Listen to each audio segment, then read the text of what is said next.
Good afternoon. We have some 30 people here physically at KSLA in Stockholm, and we have some additional 30 online. And the planning of this seminar took place in September, August or so, and we apologize our colleagues in Southeast Asia, in Bangkok, that it's the not apology for it's the King's birthday, but it's because it's a public holiday today, and you take your free time for joining us here. That is, we disclosed that just a few days ago. Apologies for that. My name is Ulf Magnusson. I'm a professor at the Swedish University of Agricultural Sciences. I'm a veterinarian, and I've been working with this AMR thing the last some 10 years, and I'm also working with the quadripartite, with WHO, FAO, UNEP, and VOA. And I want to welcome you all to this event, and some housekeeping rules before I hand over to Dr. Sara Österman, that will welcome you on behalf of KSLA, and Maria Smith, who will welcome you on behalf of Vax Foundation for this joint initiative. There is it's annoying at the bottom of the slides. It's annoying like now. People joining here, but don't worry about that. The technician here will handle that. And those of you who are online, please keep your computers muted and write your questions or comments in the chat, and that will be handled by us here, by Maria Lundersjö at the Vax Foundation, who will address these when relevant, so to say. Unfortunately, Annika Åhnberg, a fellow of the Academy here, is ill. She has been the motor for this event, and so she will not join us today. And it will also be photos taken here in Stockholm. So those of you who don't want to be on a photo, please hide your faces or tell the photographer that you don't want to be photographed. Let's see if I have some more. No, I think that's all from me at the moment. So please, Dr. Sara Österman from the Secretariat Agriculture section of KSLA. The floor is yours. Thank you, Ulf. I would also like to welcome you all to KSLA today, where we have this important seminar, Drivers for Change, Efforts to Reduce Inappropriate Use of Antibiotics in Animal Production. Today's seminar is held here at KSLA, and we do it together with the Vax Foundation. And I just want to briefly tell you about KSLA. My name is, as Ulf said, Sara Österman, and I'm a secretary of the Agriculture section here at KSLA. The Royal Swedish Agriculture Academy is one of 10 academies, royal academies that's in Sweden, and the task of the academy is to promote agriculture and forestry and associated activities with the support of science and practical experience and in the interest of the society. We are an independent organization and one of Sweden's 10 royal academies, as I told you. KSLA was installed in 1813 by King Carl Johan XIV. We have approximately about 700 fellows, and that is the academy's most important resources. And we influence in different ways in seminars like this, referrals, investigations, and communication and dialogue. We work together with relevant organizations, universities, and authorities, etc. And this is the case today when we work together with the Vax Foundation, and we have a cooperation in the antibiotic platform together. However, AXA Foundation's Secretary General Maria Smith is going to tell you a little bit more about the platform and of AXA Foundation. Welcome all of you, both in the room and at Zoom. Thank you, Sara. Then I will call for Maria Smith, who is, as Sara said, the Secretary General at AXA Foundation. And she have an overall responsibility, but also lead their projects on antibiotic resistant. And she was a part of an expert group in the official report from the Swedish government regarding antibiotic use within animal husbandry in 2022.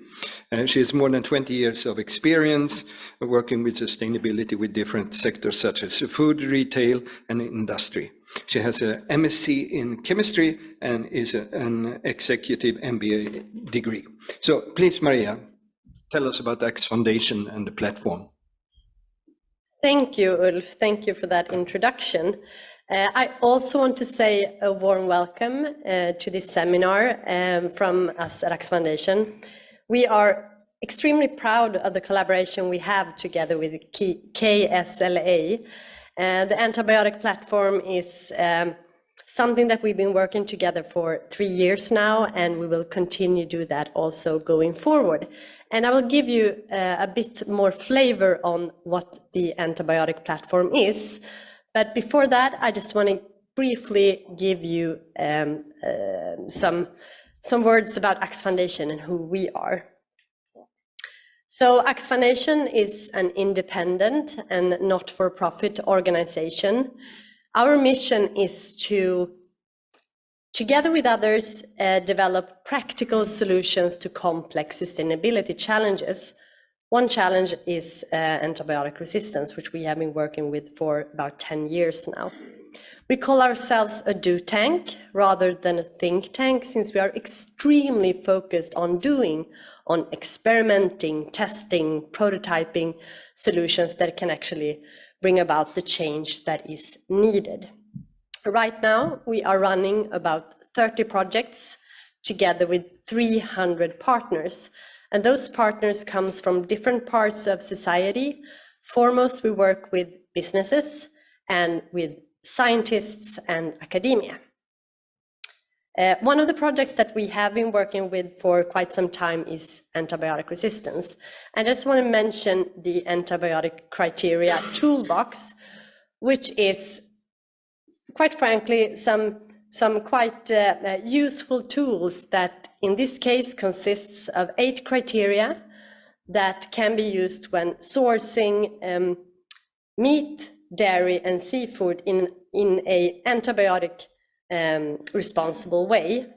This toolbox also consists of a number of questions, like a questionnaire that can be used when follow up these criteria in dialogue with suppliers and with the supply chain. This toolbox is actually used by all Swedish food retailers today, a number of food service companies, and also a number of Swedish food producers. What is quite interesting in this case is that the result when we developed this toolbox was not just the tools themselves. The collaboration between these actors, which you can see on the slide, was actually also a very important result to share knowledge, to share experience. And based on that, AXA Foundation together with KSLA started to think, okay, can we maybe make this sharing of knowledge, sharing of experience in a more consistent way than being part of a project?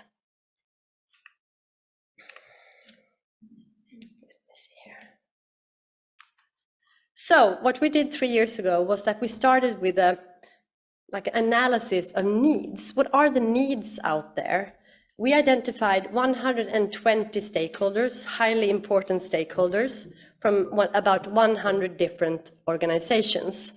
And we interviewed them, we asked them to answer surveys, and we ended up seeing that there is truly a need for a platform to share knowledge and to share experience. And the top 3 needs that we identified was monitoring, to get help in monitoring what's happening in the policy world, in trends regarding antibiotic resistance, etc. Secondly, there was also a need when it comes to sharing practical experience when working with antibiotic resistance in the supply chain. How do you actually do that in practice? That was also a need. And thirdly, also networking, to get to know other people working with antibiotic resistance in other organizations and getting to know them. That was also something that was needed. So based on this, 3 years ago, KSLA and Axe Foundation decided to start the platform. And the platform has now been existing for 3 years, and it's one of the reasons that you're here today. The platform's purpose is to actually gather and coordinate different actors across sectors to jointly increase the pace of work towards a more antibiotic smart society. And the main activities that we are doing within the platform are sharing knowledge and also having policy dialogues. So this webinar is, of course, one of the activities that we are running. Since the start, we have had several different activities, a number of seminars, and there will be more to come. We've also, I just want to mention for the people here in the room and also you online, that we did this theme paper, KSLA T, I think it's called, at least in Swedish, that actually addresses antibiotic resistance. So if you have not read it, it's quite loaded with good knowledge. You can pick one example in the back and you can also watch it online. So with that said, once again, a warm welcome. I really look forward to this seminar. There's really an amazing lineup of speakers. And I think I will hand back to you to kick it off, Ulf.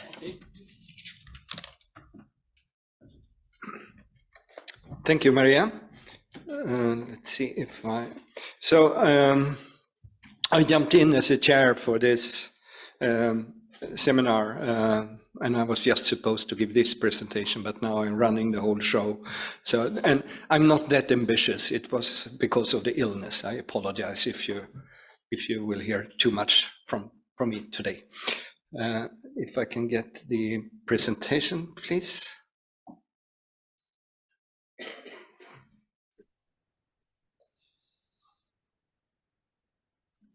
Yep.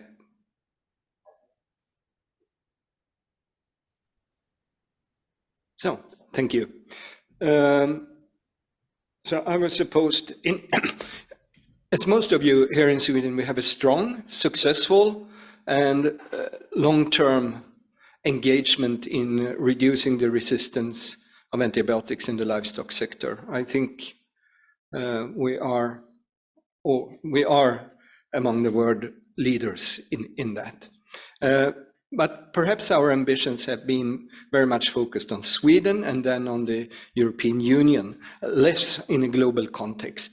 And antibiotic resistance or antimicrobial resistance is a global issue. It's like any other kind of pandemic. So when this seminar was planned by Annika Åhnberg and Maria Smith, the purpose was to take a more global view. So will try to give a more global overview.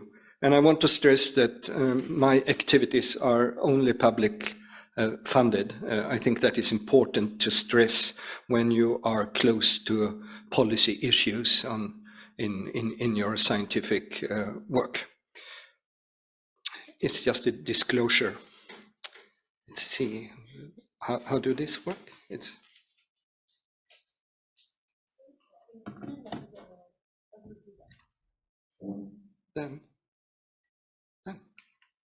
Okay. As you know, antimicrobial resistance is really on the global agenda, basically starting off in 2016 with the General Assembly, UN General Assembly, and it will be a new one next year that as a follow-up to this. And there are global action plans from WHO, FAO, World Organization, for Animal Health, and also the UN Environmental Protection Program.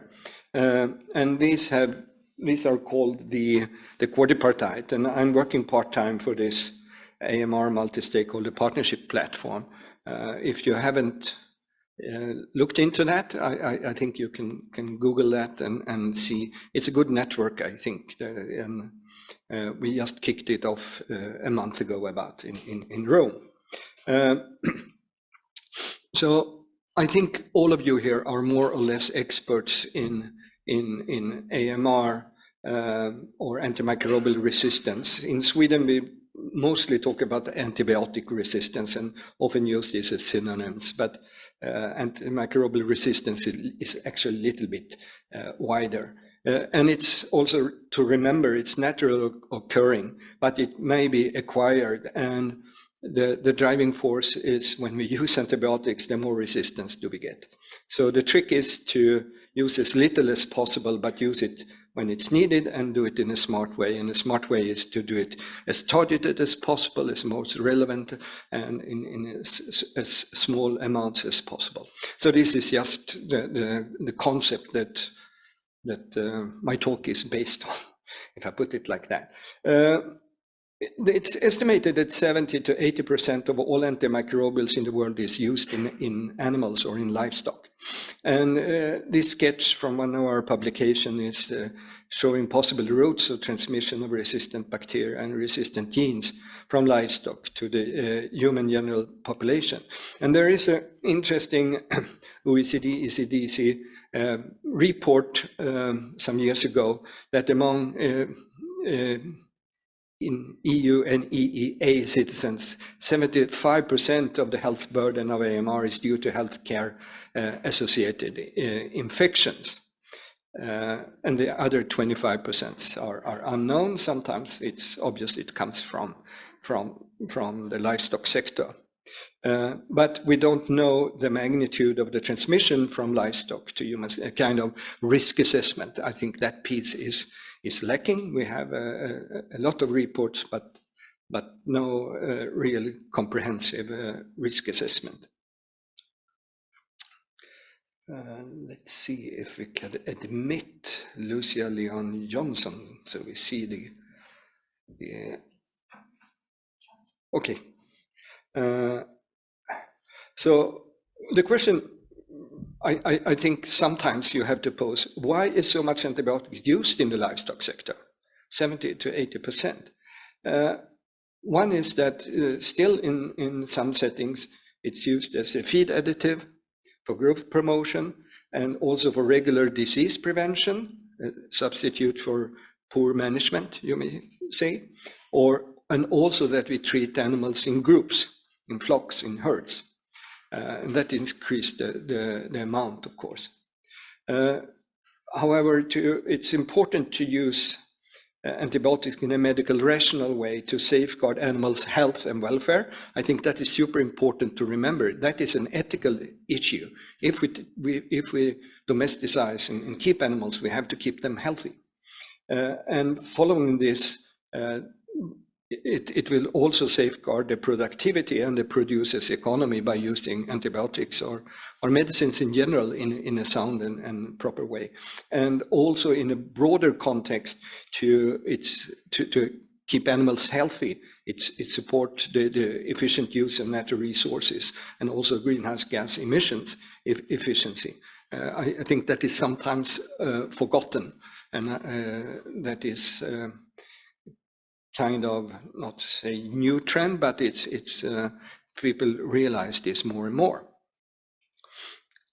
So mostly good improvement or reduction over time in the European Union. It's reported that sales fell by 47% from during the last 10 years, particularly among the antibiotics that are classified as critically important in human medicine. And here is one of these maps, and it's consumption of antimicrobials per animal biomass. So it's adjusted for that. It's not a total. And you can see Sweden and Norway and Finland and Iceland are quite good and then there are countries that are not that good. It depends, of course, also what kind of livestock business they are running. And this is from the SVAC report 2022. There are also some improvement globally, even though the data are weaker. I would say this is the annual report on antimicrobial agents intended for use in animals. It's from the WOA, World Organization for Animal Health. It's the reporting from countries, member states themselves, and it's stated that still 41 countries out of the 157 are still using growth promoters, and it's mainly in the Americas, Asia, Far East, and Oceania, in these regions. They don't disclose by countries. It's a principle that WOA do have, or its members have decided that. So it's not super transparent, and of course this is policy decisions. Then the compliance with these policies could, of course, be more or less accurate. But there are good trends here, as you can see, that it's decreasing the last 2 years, according to these reports. And here you can see the change over the last 2 years, and it's increasing in Africa. And I think in Africa, there's in many places it has been a lack of access to proper antibiotics. So it's a double-faced issue. And here, just to show a little bit about the challenge of collecting harmonized data.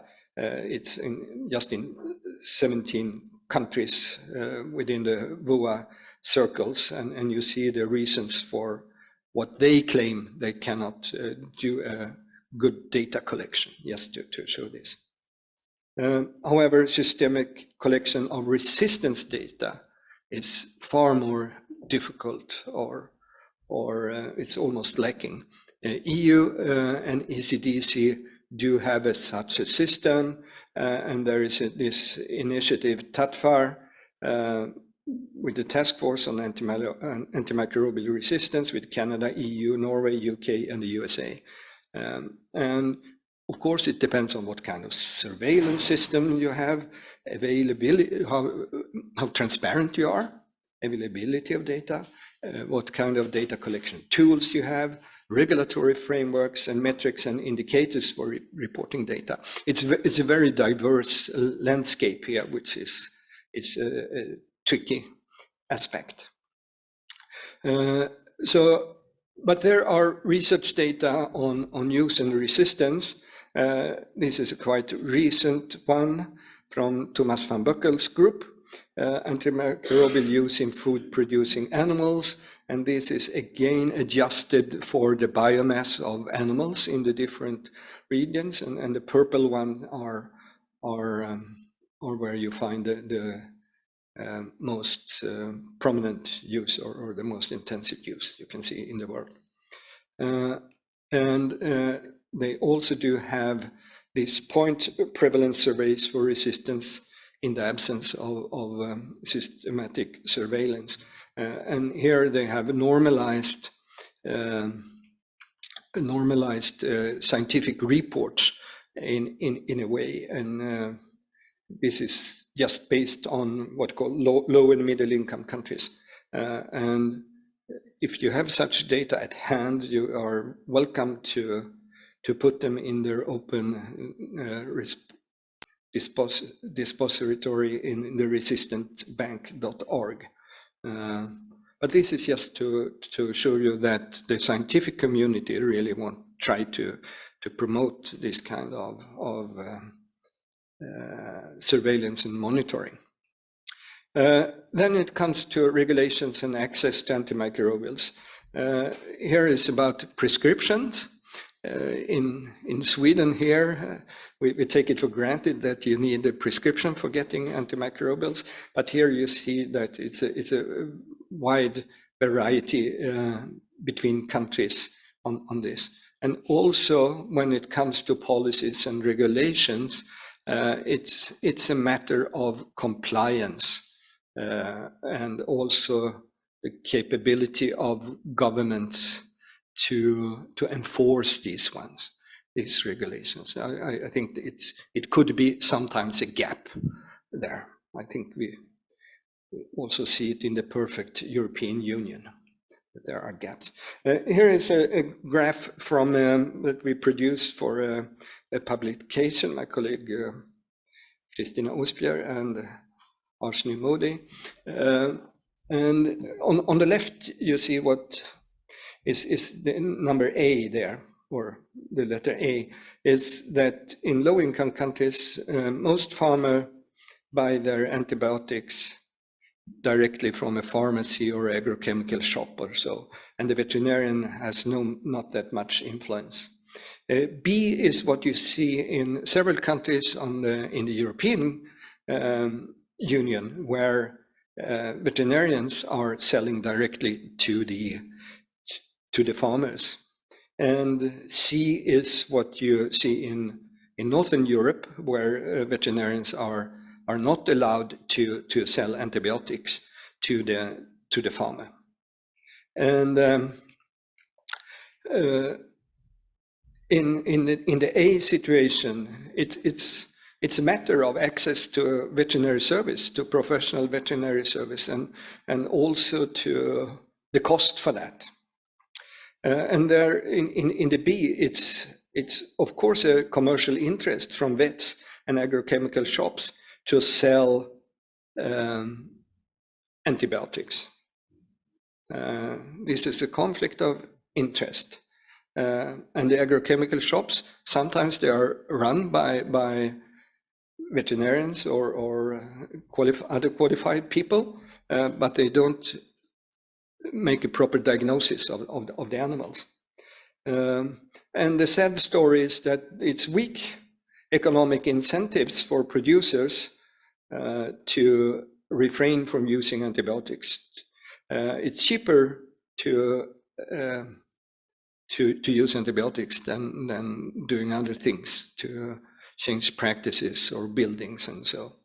But maybe that will be a change. We'll hear later on about that later today here. Regulations, and this is not my field of expertise.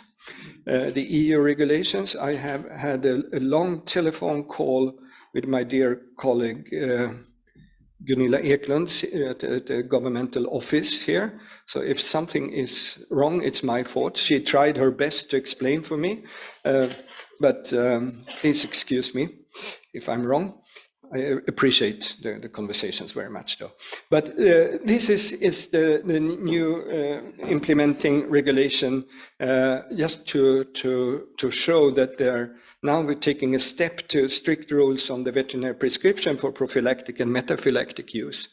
And antibiotics should not be administered routinely, and they should also these critical, important for human medicine, research for treatment of just for humans should not be used in the livestock sector. And also, as we all know, the use of feed additives for growth promotion already banned in the European Union. And I think this is good if it's implemented properly. But then when you come to the trade aspect, and I learned a new word or concept, mirror clauses.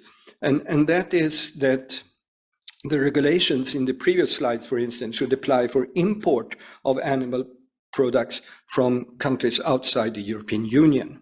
And this is a trade aspect. It's not what you find in the final product, but how you raised or kept animals before they become a product.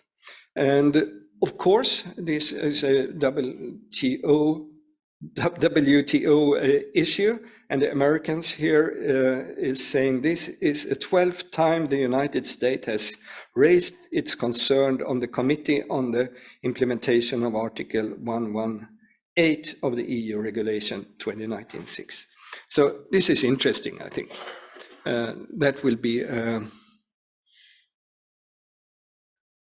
continued conversation, to put it diplomatically. And we should also remember that the private sector retailers or so, like Walmart or Carrefour or so, could put forward different standards for import. So that is the non-official element, and they are big players in this context. So to wrap this up, I think we will hear more about the regulations and the trade and how to keep animals here. We will move soon to skills, practices, and incentives for key agents along the antimicrobial value chains, the retailers, animal health personnel, livestock producers, the legal framework and private sector guidelines, the evidence base, the use of antimicrobials, and the burden of AMR, and trade and consumers' demand. So I will stop here as an introduction, and I don't think there are any questions. It is crystal clear. Yes, it was. Good. Then I want to introduce some of our colleagues from Thailand, and the first one is Professor Padet Tumaruk from Chulalongkorn University. So Padet, could I ask you to share your presentation? Thank you very much, Professor Oop. Can I share my presentation now? Yeah, we are playing on that. I introduced you properly in the meantime. Our technician is helping us here. Professor Padet took his DVM at the Chulalongkorn University in the late 90s, and then he moved to Uppsala, Sweden, and took a MSc there, and also a PhD at Department of Obstetrics and Gynecology at that time. He made a successful academic career at Chulalongkorn in Bangkok, first as assistant professor, associate professor, and full professor 2014. And his expertise is in swine reproduction. So with this word, Padet, I leave the floor to you. Thank you very much. I'm trying to, to put it on the full screen mode.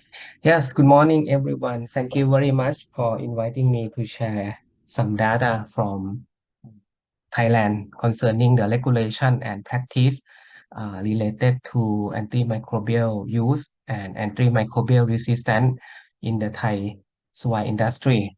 I will focus on the pig production first. Okay, so Uf has already introduced myself. I skip this slide. So our production is, we are aiming very high productivity from one sow. Our aim is to get up to 30 to 40 piglets that can be weaned per one sow per year. In Thailand, we have about 1 million sows. So we are trying a lot to improve the productivity of the animals. Our aim is to get as good as the performance of pig in Denmark, because we import most of the pig genetics from Denmark.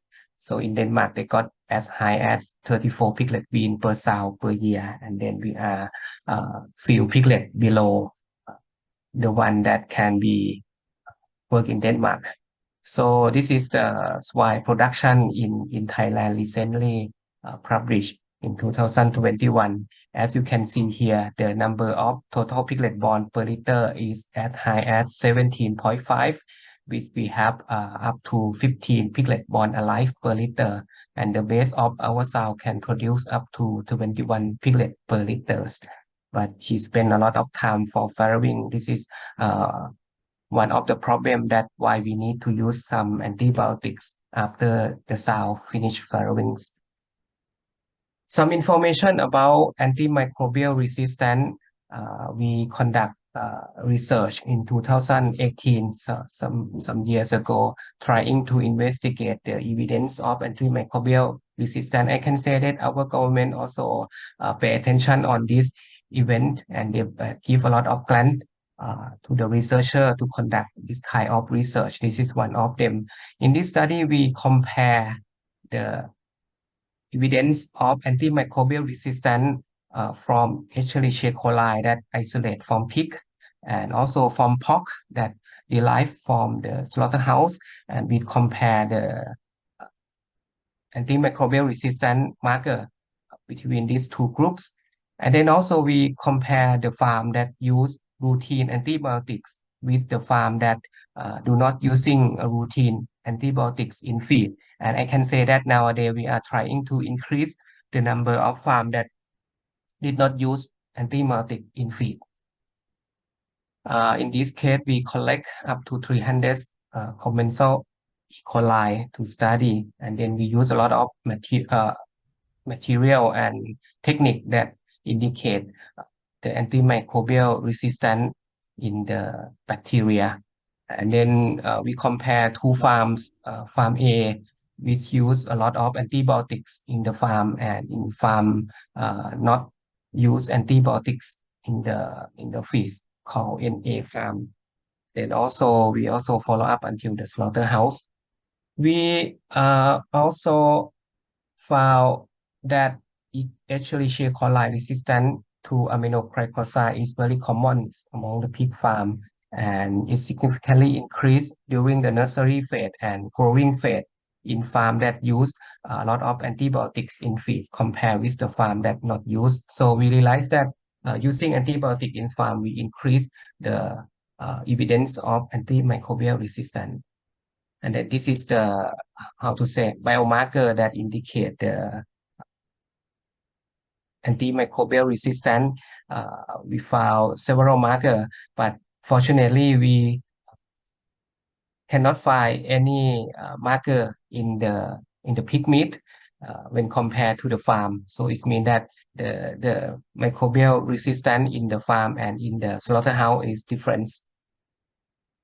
And then for the conclusion, we can say that commensal Escherichia coli with antimicrobial resistant trait are common in the pig farm from both groups, and E. coli that were aminoglycoside resistant were commonly found in the nursery and grower period, and were significantly more common in the farm that routinely use antibiotics. Molecular typing show that on both farm strain from pig and pork were different, so we cannot demonstrate the association between the microbial resistance in the farm and in the slaughterhouse. This suggests that on-farm resistance, which is encouraged by antimicrobial uses, does not necessarily reflect the attribute of E. coli found in the meat at the abattoir. So we still need to do some more work to go deeper and trying to understand more about the evidence of antimicrobial resistance in the pig industry. So I can take some time talking about swine industry in Thailand. This is how the swine industry in Thailand look like. Most of the pig farm is open housing system like this, but I can say that more and more farm they are trying to use a cross housing system instead of the open house. And this is most of the sow still keep in the crate rather than in group housing, but we are moving to use group housing more and more. The housings of the pig in Thailand, we are developing a closed housing system more than before, and this is how the farm look like. mostly we have rainy season all the time. So 6 months a year we have rain. So the next move is that we are developing a group housing system like this to improve our animal welfare situations. So the animal are grouping together like you are using in the European countries. But also only 20% of the farm that have this system, and we are trying to study more on the farrowing unit, trying to improve the environment for the sows. This is the new system that we are trying to investigate more.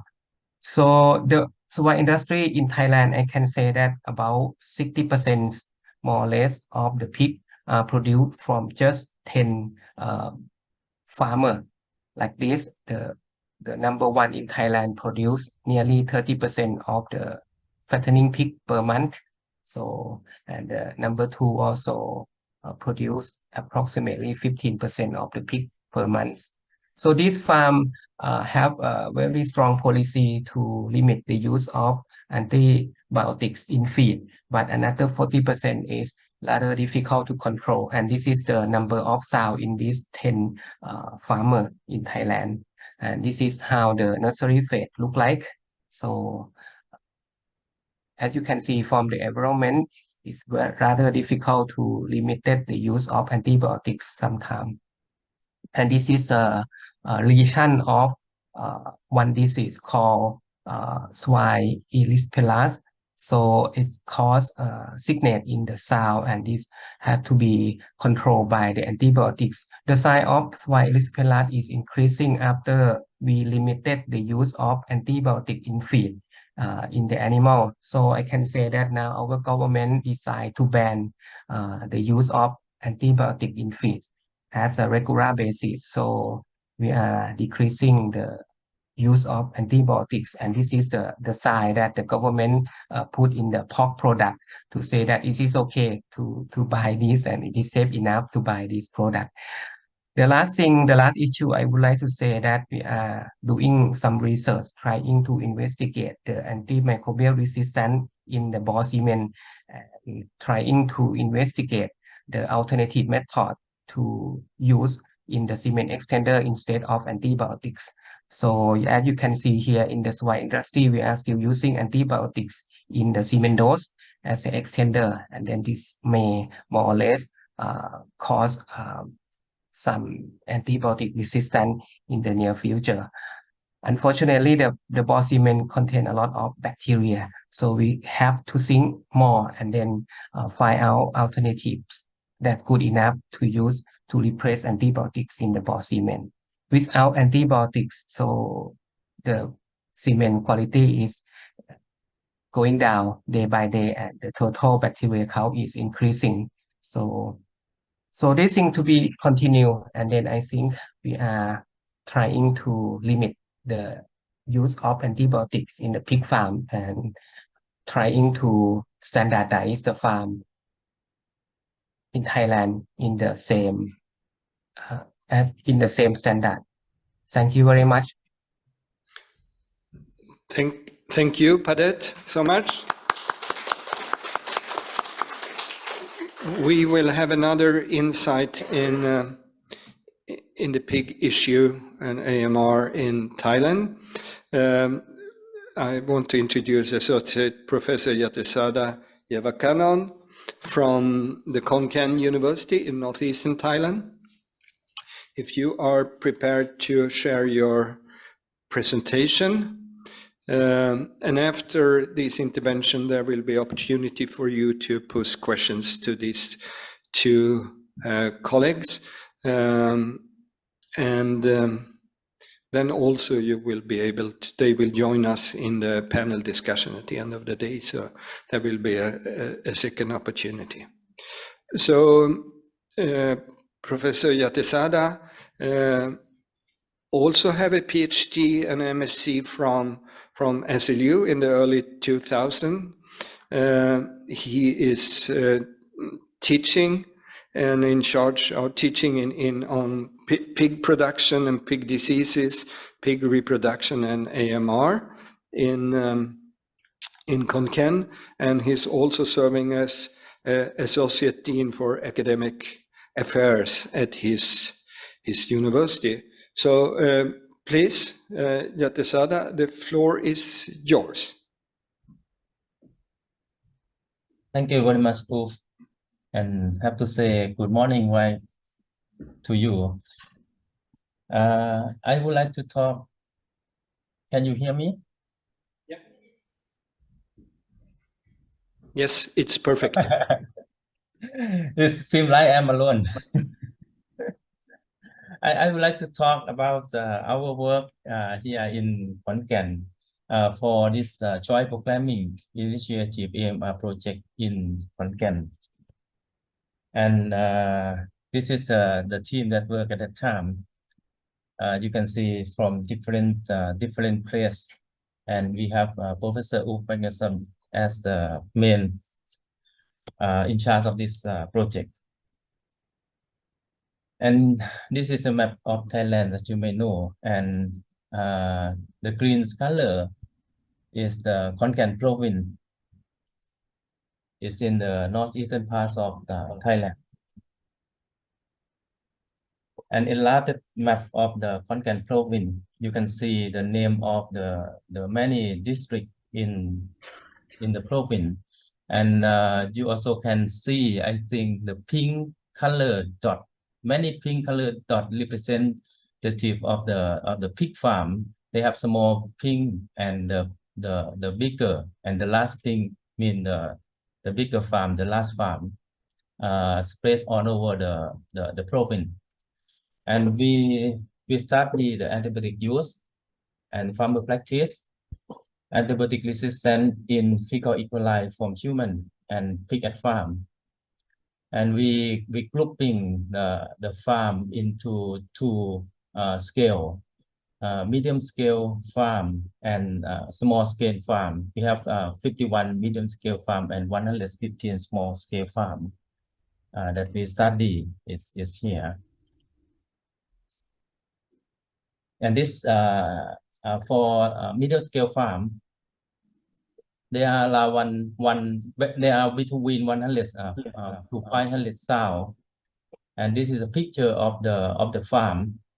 They have one or two building in the farm. It's allowed 200 sow per building, and because of they have more animal, more pig in the farm, in the building, we classify it as an intensive farm. And this is most of them contract farm, and like the farmer own the building belong to the farmer, and other things belong to the company, and they use the standard protocol for the farm management. And the building, most of this building is a closed building, as Professor Padet mentioned. This one is closed building. They have evaporative cooling system in this building. This is inside of the building. And it's 5 years ago at that time. And this picture shows the small scale farm. It's less than 50 sow. In average is 3 to 5 sow per farm. And because it's less animal in the farm, we classify as an extensive farm here. And the farm is linked from the backyard or household farm in this picture from the commercially small farm like this one. And they have the different management, not have standard protocol like the other one. And the farm is mostly is open farm, not the closed farm, as you see in the picture. And in the picture, you can see we collect the sample from sow. We collect sample from sow. We collect sample from human. We have two groups of human. The first one is contact human. That means the farmer who take care of the pig, who contact to the pig. Another group we call is non-contact. Is the the family, the people who stay together in the house, but not take care of the pig, not contact to the pig. And this is the result for the antibiotic use. You can see in the graph for the orange one, medium scale farmer. Medium scale farmer, they consult the veterinarian for the antibiotic use or for the drug use. Mostly they consult the veterinarians, but for small scale, mostly they consult more to the drugstore, the pharmacy. But for the medium scale farm, mostly they use the antibiotic for prevention of the disease. But for the small scale farm, they use the antibiotic for treatment more than prevention. And you have many lists of antibiotics here. And there are some antibiotic used on the list of the highly priority, critically important for antibiotic for human medicine. And for sensitivity data, you can see in the picture, most of the antibiotic tests, we found higher resistance from the isolates from the pig in the medium farm, in medium scale farm compared to small scale farm. This is for chloramphenicol, gentamicin, sulfatamivir, but only tetracycline we found higher resistance in the small scale farm, in pig in small scale farm more than the medium scale farm. The resistance in human, from E. coli in human, they are normally in general is less resistant than in the pig, but not difference between the contact and non-contact. And we found multi-drug resistance in isolate from the medium scale farm more than small scale farm.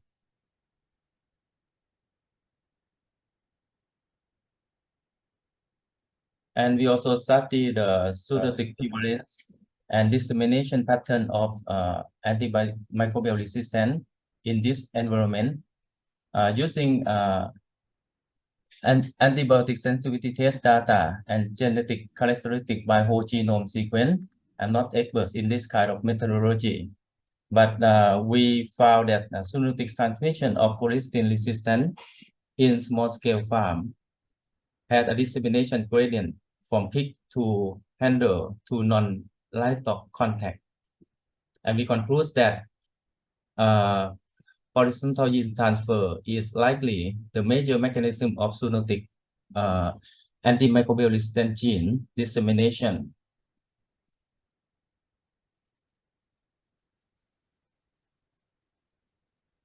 And we also study the geographic driver of antibiotic use and antibiotic resistance.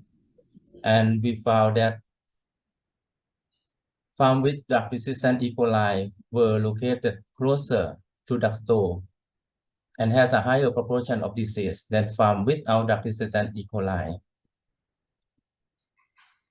Thank you very much.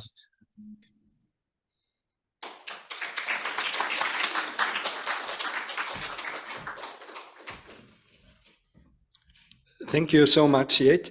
I think now we have some time for questions on this introductory speeches on the AMR and pig production situation in Thailand to Dr. Yat and Dr. Padet. Is there any questions here on the floor? You have to push the button on the mic if you have any questions, or yes, we have one. If you introduce yourself briefly and a concise question, please. Yes, my name is Martin Martin Vir from Sweden here and Swedish University of Agricultural Sciences. And I just had a question to the last presentation. I saw the high resistance against chloramphenicol, and are you using chloramphenicol in the animal production, in swine, for example? Yes, that is for you. Yeah. I don't know if Professor that you have any information. We used to use, but it has already a ban from the government long time ago, more than 20 years, I think. I'm not sure. In some small scale farm, there could be some illegal use or not. That I'm not sure. But in general, it has not been used. Chloramphenicol in the swine industry for nearly 20 years, I think. Yeah.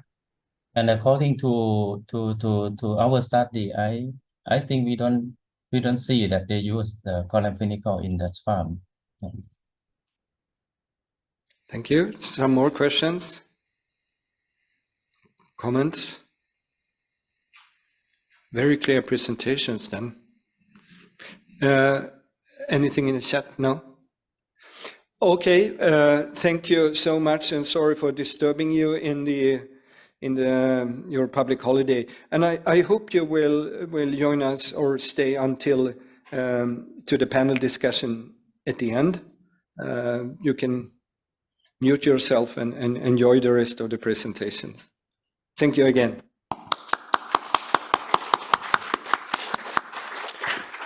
So now we're going to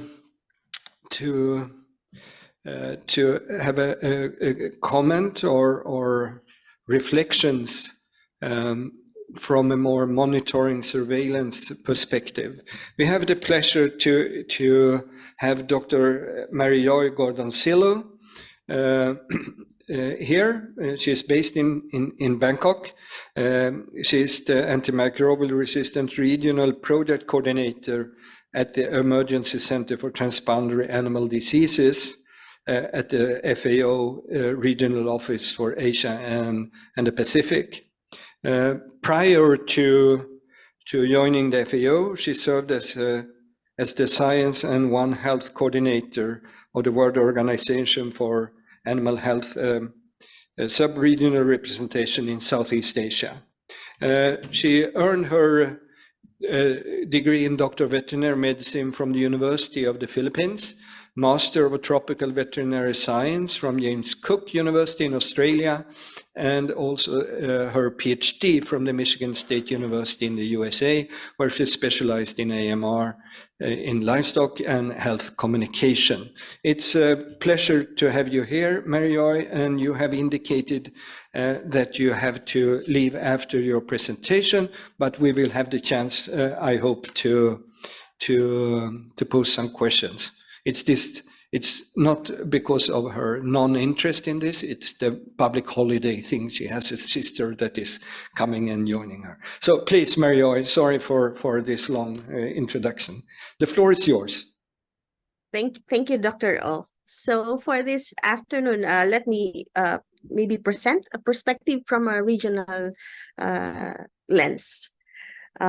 It's maybe a little different from specific interventions that has been shared, but let me just briefly introduce some of the regional work. And I think to be able to do that and communicate this more effectively, I have to go back to the global compass that we have in FAO, which is the FAO action plan, basically, which is also drawn from the global action plan. So there are 4 pillars of work. As this is very broad and we are in a more specific context in the region, what we have done in the region is to convert this and how we will cascade this in the region. So for each pillar of work, on whether it be on advocacy and engagement, on surveillance, on good practices, or promoting responsible use, or promoting better governance and resources, we have identified these 5 areas of strategy that we are working on. So this is to understand the organizational, technical, political, and sociocultural context, which, as you probably could maybe appreciate in Asia, this needs to be taken into consideration. We also develop and or apply tools and frameworks to address identified gaps in the region and provide training and support to build needed capacities in food and agriculture. And fourth, we facilitate coordination and partnerships that can reinforce effective AMR mitigation in food and agriculture and enable sustained implementation. So these are just like some of the strategies that we have as a to cascade the FAO action plan in the Asia Pacific region. To be more concrete, let me cite an example of the work that we're doing under the USAID Project Compass, which is to prevent, detect, and respond to AMR spread and emergence in Asia. So for under prevent work, we are reinforcing good practices and promoting responsible use. So I'll talk a little bit more about this from a regional perspective.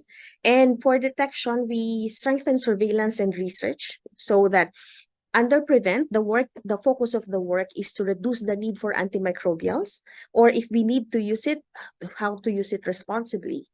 And in the event that AMR emerges or spread, we are able to detect it efficiently, and we are able to respond accordingly. Across all these areas of work, we are increasing awareness and engagement. So let me just focus a bit more on the prevent component of the work, which focuses on good practices and promoting responsible use. I have mentioned about the 5 pillars of work of FAO in the Asia Pacific region. For prevent work, understanding the context, we try to first identify what are the issues at hand. So we've done bug drug surveys. What are the priority diseases diseases that are encountered in the region, and what are the common treatments that are being used by veterinarians? So we partner mostly for this work. We partner mostly with the Federation of Asian Veterinary Association. We also try to understand better field practices and common concerns. And now we are moving towards design thinking and for innovation with regards to this. For good practices and responsible use, we have developed tools and try to identify interventions that have been shown to work in the region. We're building a repository, for example, on antimicrobial stewardship interventions and infection prevention and control that has been shown to work, so that people who has done this, the work will be immortalized in a way and can be accessible to other people who may need them. We have also developed an Agri-IPC Agri-Wash tools, which is, as you probably are aware, under the human health sector are established tools, but we tried to convert it for agricultural setting. So currently, we are working on developing AMR Tackle Box, which contains helpful tools for veterinarians. We realize that they are very keen and very much interested, but then it's not easy to do it in the field. We tried to understand after understanding the context and after understanding the limitations that they have, they need help in terms of being able to make it easier for them to practice more effectively. For training and support, as I've mentioned, we've been working with Federation of Asian Veterinary Associations, and the overall theme of the work is on empowering veterinarians of Asia in fulfilling their roles in the Global Action Plan on AMR. So it's focused really on what the roles of veterinarians are and how we are able to empower these vets in all areas of the Global Action Plan, including how can they contribute, for example, in AMR surveillance in animal pathogens, how can they support their national action plans. We also try to facilitate coordination and partnerships, so including FAVA, as I've mentioned, where we are actively working to have AMR pledges of veterinarians. So this particular area of work, we're seeking volunteers to render professional service, community service to their respective areas, so that, for example, they can do community service talking about AMR, or facility or contributing to AMR surveillance in their countries. So this is actively ongoing, and we're now piloting in Philippines, Malaysia, and Indonesia. Another is we've set up a community of practice on prudent use. Actually, this is an offshoot from the community of practice on national treatment guidelines development. So this is basically a people who are interested, and we talk about prudent use. So we have monthly sessions on this. Actually, one is upcoming. We're going to talk about the regional analysis and the implications on antimicrobial stewardship on the findings for poultry and swine in particular. So if you're interested, this is you can register, and I can share you the link as well. So for sustained implementation, as I have mentioned, we've worked with FAVA on this area, and what they have done is also develop a strategy. So it's actually an offshoot from the FAO action plan, but more specifically for veterinarians' role. In the areas of detect, this is probably much more extensive in a way that we have been doing. We've been doing this for a longer bit of time. To understand the context, we have a more systematic way of assessing AMR surveillance systems and laboratories in the region. So we do what we call as FAO Atlas missions. This is assessment tool for laboratory and AMR surveillance systems. And we've been doing this in the region since 2017. I think about 16 countries have been assessed, and about 40-something laboratories have been assessed. So this is for us to understand the context of AMR surveillance system in the countries.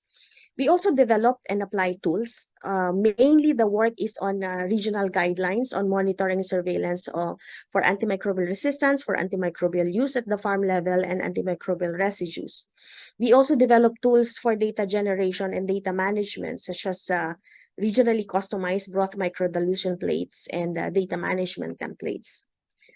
We have been partnering with the Chulalongkorn University, which is the FAO Reference Center for AMR, providing regional trainings on antimicrobial susceptibility testing. We've been doing data management workshop, which was just like actually last week, we had the last one. And there's been established proficiency testing and Atlas assessors training as well, just to name a few training and support in this area. We also actively work on coordinating and creating partnerships, of course. So last week, it was very exhausting because we just had our AMR Technical Advisory Group meeting, which was very fruitful, I should say. And then we also work with our colleagues from, and not only from the quadripartite, more specifically also for animal health concerns. We work with World Organization for Animal Health. We network with FAO reference centers for AMR. So there are different ones, I think 8 globally, but we are most actively engaging with Chulalongkorn University, which is here also in Bangkok.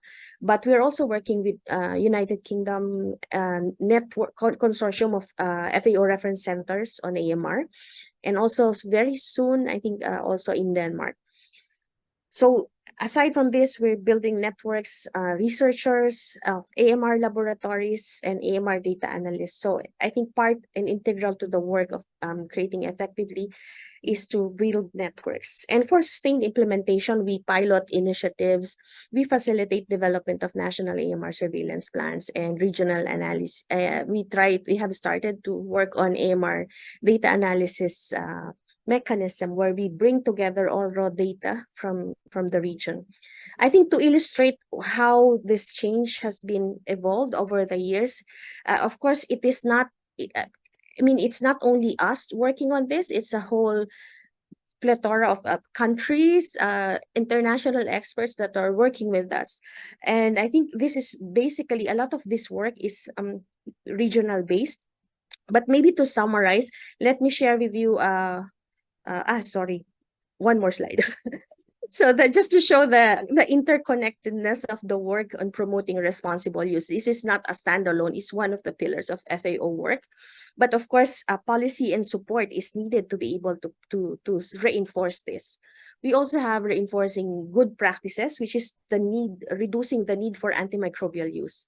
And of course, evidence need to be established to also reinforce, to see if there's, to monitor and evaluate the impact.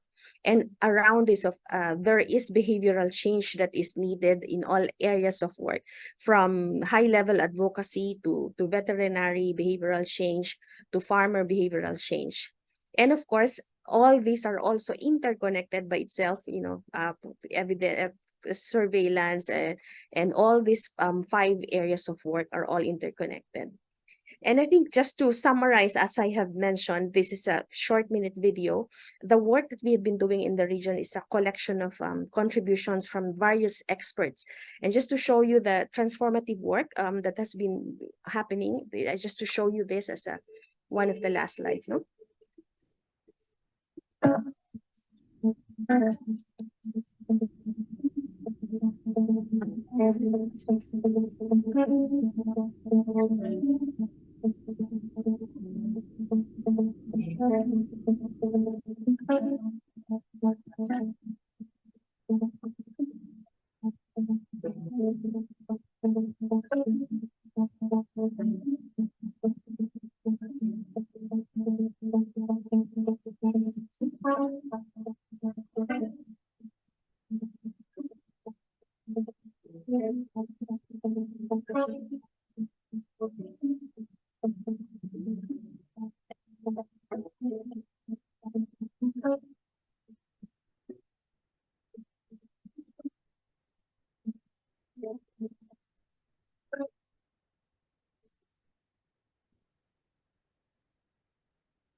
And this is just to say that all the work that we are doing is not by us alone.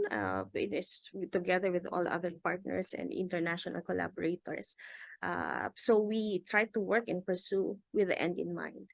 And I think that's it for my end, Dr. Ulf. Thank you.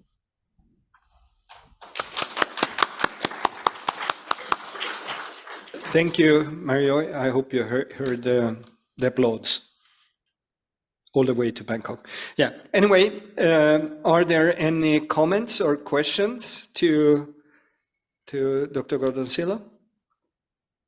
I have one myself, or maybe it's a dual one, but in your role as responsible for the monitoring and surveillance of in the FAO context on the regional scale, what elements do you find the most challenging for assessing consumption and also for resistance? If you can do an elevator pitch, 30-second one for each of these ones, or Well, your gut feelings.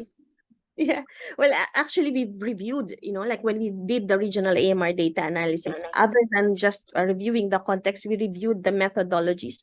So there are still gaps in terms of methodologies. So we have identified and listed them as, for example, different panels, different methodologies. There are gaps still in review. So we are working. There's still a lot of capacity building to be made. A lot of the laboratories generating are have limited capacity. So we recognize that while there are data coming out, there are still concurrent need to strengthen laboratories. So similar to antimicrobial use, although there are estimates at the global level or at the sales level, there is a need for a farm level measurement. So I think some of the things that we're doing is, as I have shown in one of the slides, regional guidelines to make it easier for people to implement and harmonize methodologies across the region. Thank you. More comments or questions? If I may continue, sorry if I make this too long, but when it comes to the resistance surveillance, is it mainly an issue of laboratory capacity, or is it, if you call it epidemiological aspect, the sampling frames or so? Could you, and I guess it's a lot of variation between countries. the Yeah, maturity in this? so far in the countries that we have assessed the AMR laboratory systems, what is cross-cutting is the gap on AMR data management. So that's why also the interventions that we're doing now are focused on strengthening AMR data management. So templates, training on AMR data management, and I think I'm not sure if there's more of a problem or what's less of a problem, but they are both a problem. So I think everything is happening in parallel while data generation is being undertaken, I mean, overseen, for example, by Chulalongkorn FAO Reference Center. We are also working on AMR data management with Infarm, with HUNET, to strengthen these capacities. So far, I think we're on the right track in terms of also the publication of regional guidelines have been shown to be very helpful for countries, because it also outlines how to sample, how to co-develop with stakeholders the sampling frame. So it's an interactive way of designing your own AMR surveillance system at the country level. So I think those are some of the things that are happening. Anyone more comments or question? No, if not, I think it's time to say another thank you with an applaud, and then we reconvene here in 20 minutes. We take a break here in Stockholm, and the rest of you can do whatever you want. And we continue then with a little bit more into the trade to the private sector issues on the topic. So thank you so much, Dr. Gordon-Silo. Thank you all. Thank you for the opportunity, and hello to everyone out there. Thank you. Bye-bye. Bye-bye.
So, I think it's time to get started. I hope you had your refreshments.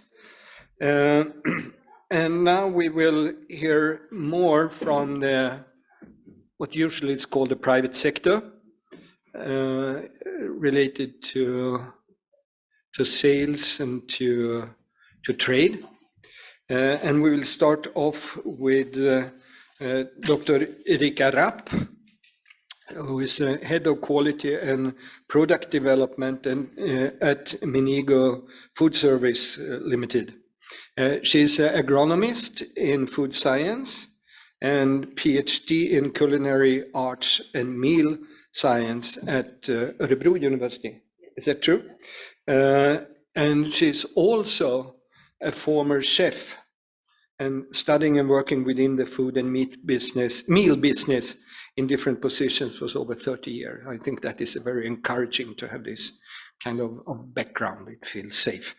Her main responsibilities in her current position is quality and environmental management systems, quality and sustainability, products and suppliers, and product development of own brands. So with these words, I leave the floor to you, Erika. So you're most welcome. Thank you. And I will also just start to tell short about Menigo. Menigo is one of Sweden's most established food suppliers, with the largest full range food service supplier in Sweden, with a turnover of almost 6 million euros. We source both locally and globally from about 1,200 suppliers, and we have more than 30,000 articles to offer to our customers. And one of our 9 material sustainability issues is animal welfare, where responsible use of antibiotics is a key in that aspect. What is the focus today?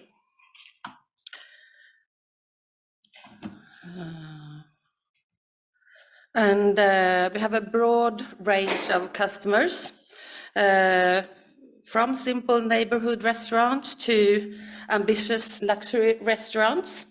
We have public restaurants in schools and hospitals, for example, and also hotels and grocery stores. And many of our customers have ambitious sustainable goals in different aspects, but the public sector sets high standards and requirement on article level, which drives our development forward as well.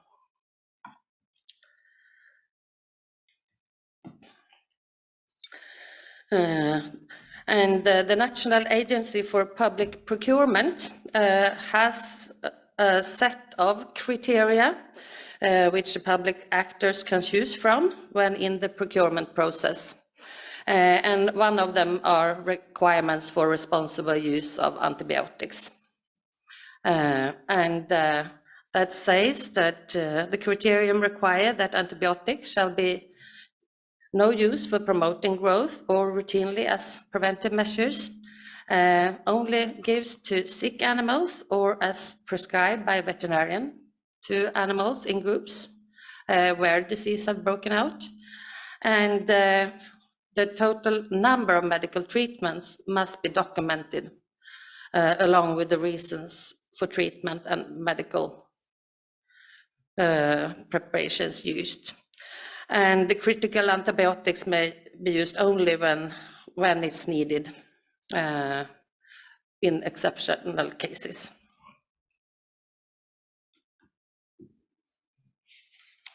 But what I was asked before I came here was the challenges we have to manage when we import. We have of course, we buy a lot of meat with a Swedish origin, but we also import meats from from different areas in Europe and also from third countries.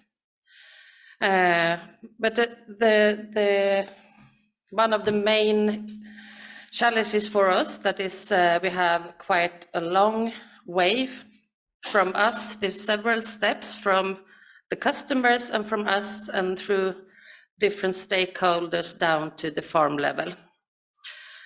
Because upon a request, we shall be ready to present verification that the requirements are fulfilled.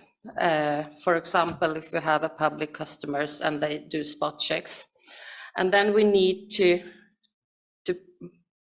show proofs and evidence that the meat is produced in a responsible way regarding to antibiotics. And there is only Swedish and Finnish legislation that actually fulfill these criteria. And the European law, though, is not an accepted evidence. So these criteria are above the European legislation. And we then need to find other ways to verify that the requirements are met. And there is partly accepted evidence in different animal health programs. For example, the QS certification in Germany and the Red Tractor in Great Britain. There might be find a reference in applicable laws, but it's difficult for us to actually understand and find this. And the third way is also, of course, documentation that you can find out in the farm, on the farms. Then is to look into inspection reports, veterinary medical records, farm records, and records of medical products that verify that the requirements are met. And as you can understand, that is quite difficult for us as a food service supplier, and also difficult for our first-tier suppliers, that when we have been using and we are joining also the antibiotic platform that we are very happy for, and also using this checklist that was shown earlier. But when we started out with this, I think it was 2019, just before the pandemic,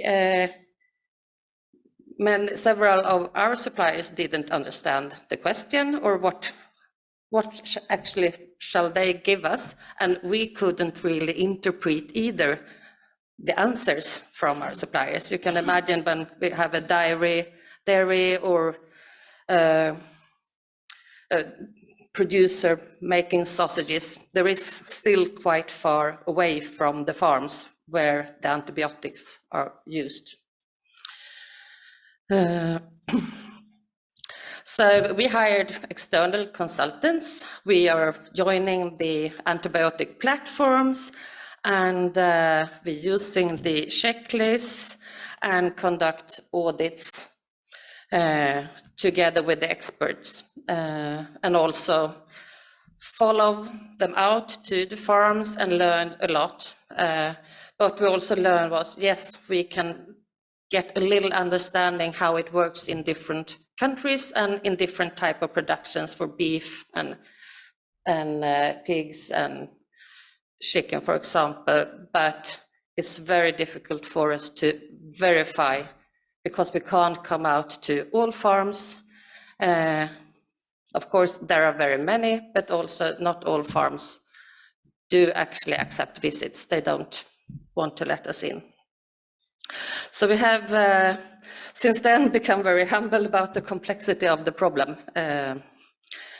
But still we are in the fact that we have customers that doing also spot checks, and we do also, of course, spot checks, and we have a risk-based evaluation, but still we have difficulties actually to always get the required documentation that verify that the criteria are fulfilled. We learned a lot. We need to understand legislation in each country we're sourcing from, which is not easy. Its application and follow-up and also possible sanctions. And for us as a importer, we don't have this expertise in-house, of course. So that's where this kind of forum is so important for us. And we also realize that we need to cooperate and consult expertise to be able to interpret documentation, to be able to verify fulfillment of the criterion. And we have the questions that we actually asked when we go out and do our audits on farm level. We have tweaking our questions. We also do self-assessment questionnaires, and we need to tweak our question and be very precise what we ask for.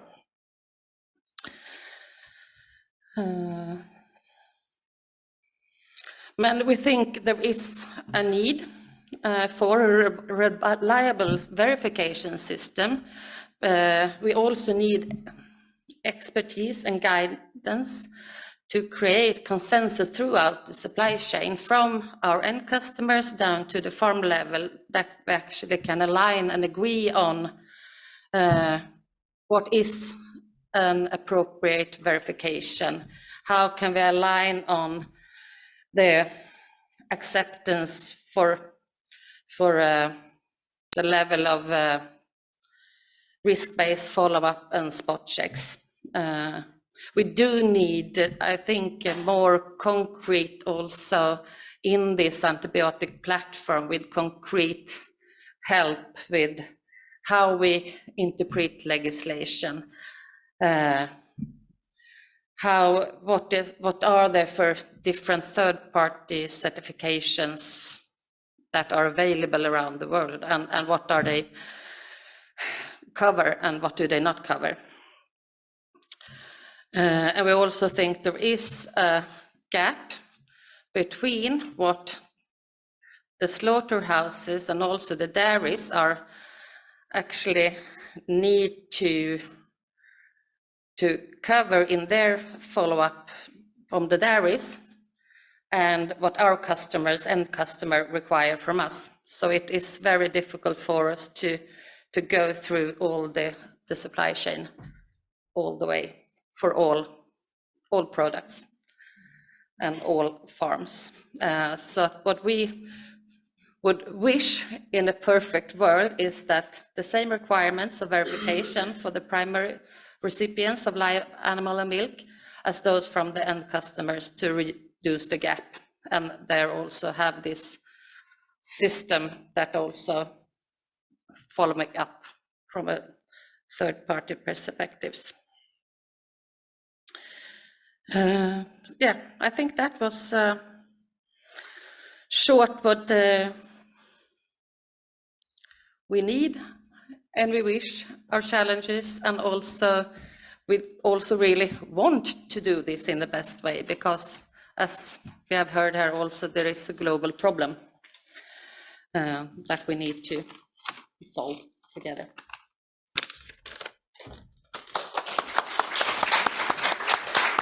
Thank you so much, Erika. I think this was an interesting insight in the business world, how you try to deal with this.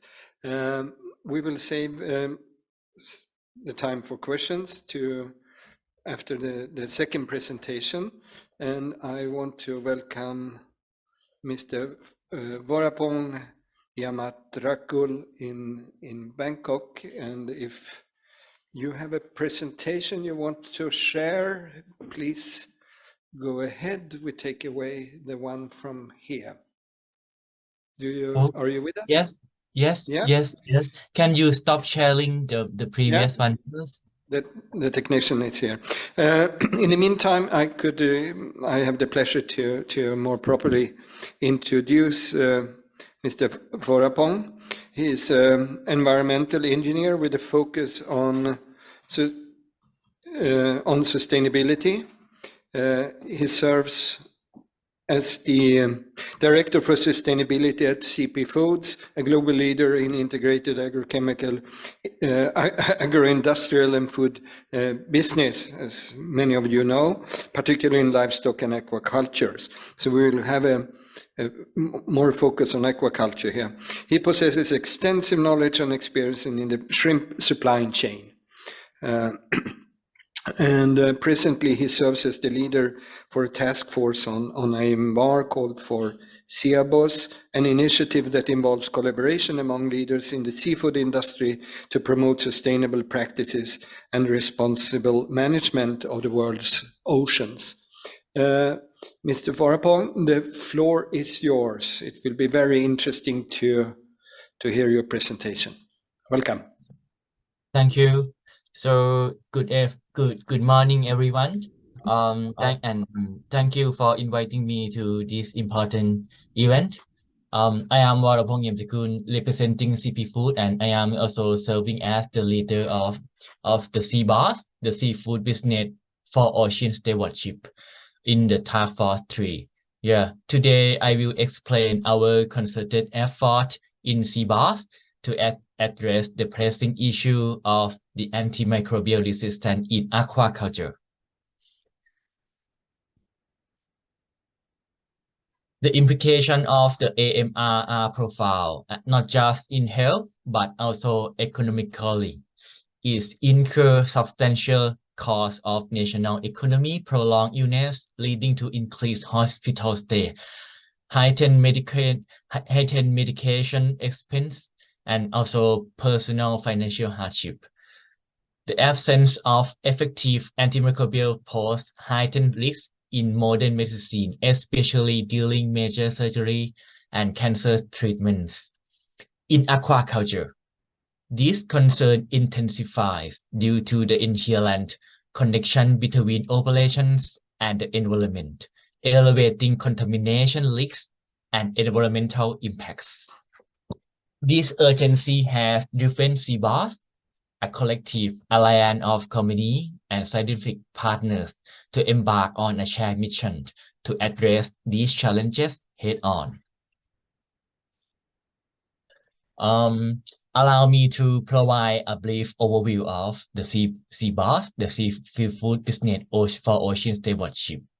So the SEABOS is a pioneering collaboration among 9 major seafood companies and academia, the scientific partners. Together, we have committed to transformative, time-bound goals to achieve sustainable transformation within the seafood sector. The SEABOS serves as a nexus connecting a wild capture fishery, feed producers, and aquaculture business spanning Asia, Europe, and Northern America. The initiative comprises of 5 task forces, each addressing critical issues such as the IUU fishing and modern slavery, biodiversity and ecosystem, climate resilience, and reducing plastic ocean. Notably, the Task Force 3 of the SEABOS focuses on reducing the use of the antibiotic in aquaculture, which is directly related to the topic that we have a discussion today. Our work in the Task Force 3 is complex. Yes, as the previous speaker, I think the MR is not easy, but we need collaboration.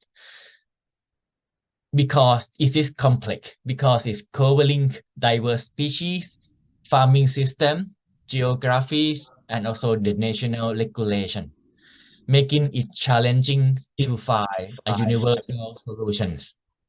Nevertheless, our approach centers on leveraging science and collective stewardship to revolutionize antibiotic uses in global aquaculture. We aim to minimize antibiotic use by enhancing health management, adopting preventive practices, and implementing a code of conduct for responsible antibiotic use. Collaborating with stakeholders, including pharmaceutical companies, especially in Japan. Veterinarian intergovernmental agency and governments remain pivotal in developing stewardship and antibiotic alternatives. So this is a brief overview of the CBOS and the task force that complies of. For the progress, the brief progress so far of our concerted effort together in the CBOS, currently our 9 member company have committed to ceasing the use of highest priority critical important or HPCR and also the critically important antimicrobial dossier in alignment with the WHO standards. Except where national legislation permit their use, where regional legislation allow this antibiotic, we are collaborating with the expert to find effective alternatives, prioritizing seafood product health while reducing the SPCR and CR uses. Also, we have developed the antibiotic stewardship roadmap and the code of conduct to phase out the high-risk antibiotic from aquaculture while ensuring the fish health and welfare. The CBOS Antibiotic Code of Conduct commit the member to the principle of aquaculture health stewardship. Our approach is to this has been developed as a ladder of the improved aquaculture health stewardship, building up core units as the principle for this. This is based on the expectation from a broader range of existing third-party standard and expert opinion.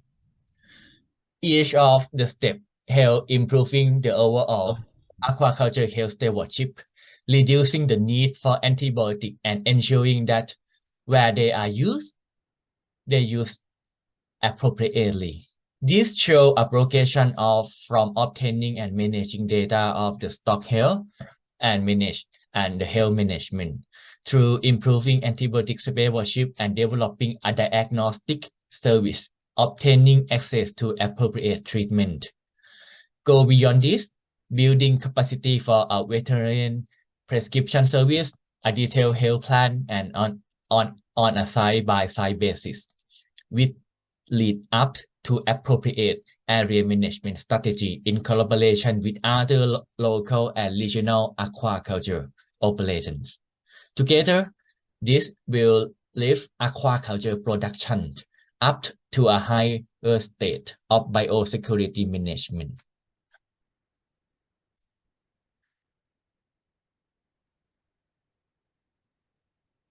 Since 2020, member companies have participated in the annual antibiotic stewardship survey to monitoring progress, aiming to quantify usage by region and establish baseline.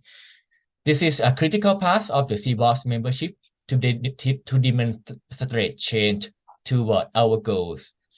Data collection evolved to enhance spatial resolution, reflecting the diversity of the system engaged each member. And we also have a survey of the national legislation on the antibiotic use in aquaculture for main producing countries, including those relevant to the CBOS member company, is carried out. The survey sought information on the status of the legislation on the use of the antibiotic in aquaculture, how they are prescribed, whether they are used prophylactically, whether their use for growth promotion is prohibited, any limit on the number of treatments per production cycle, and which products are available for use in aquaculture.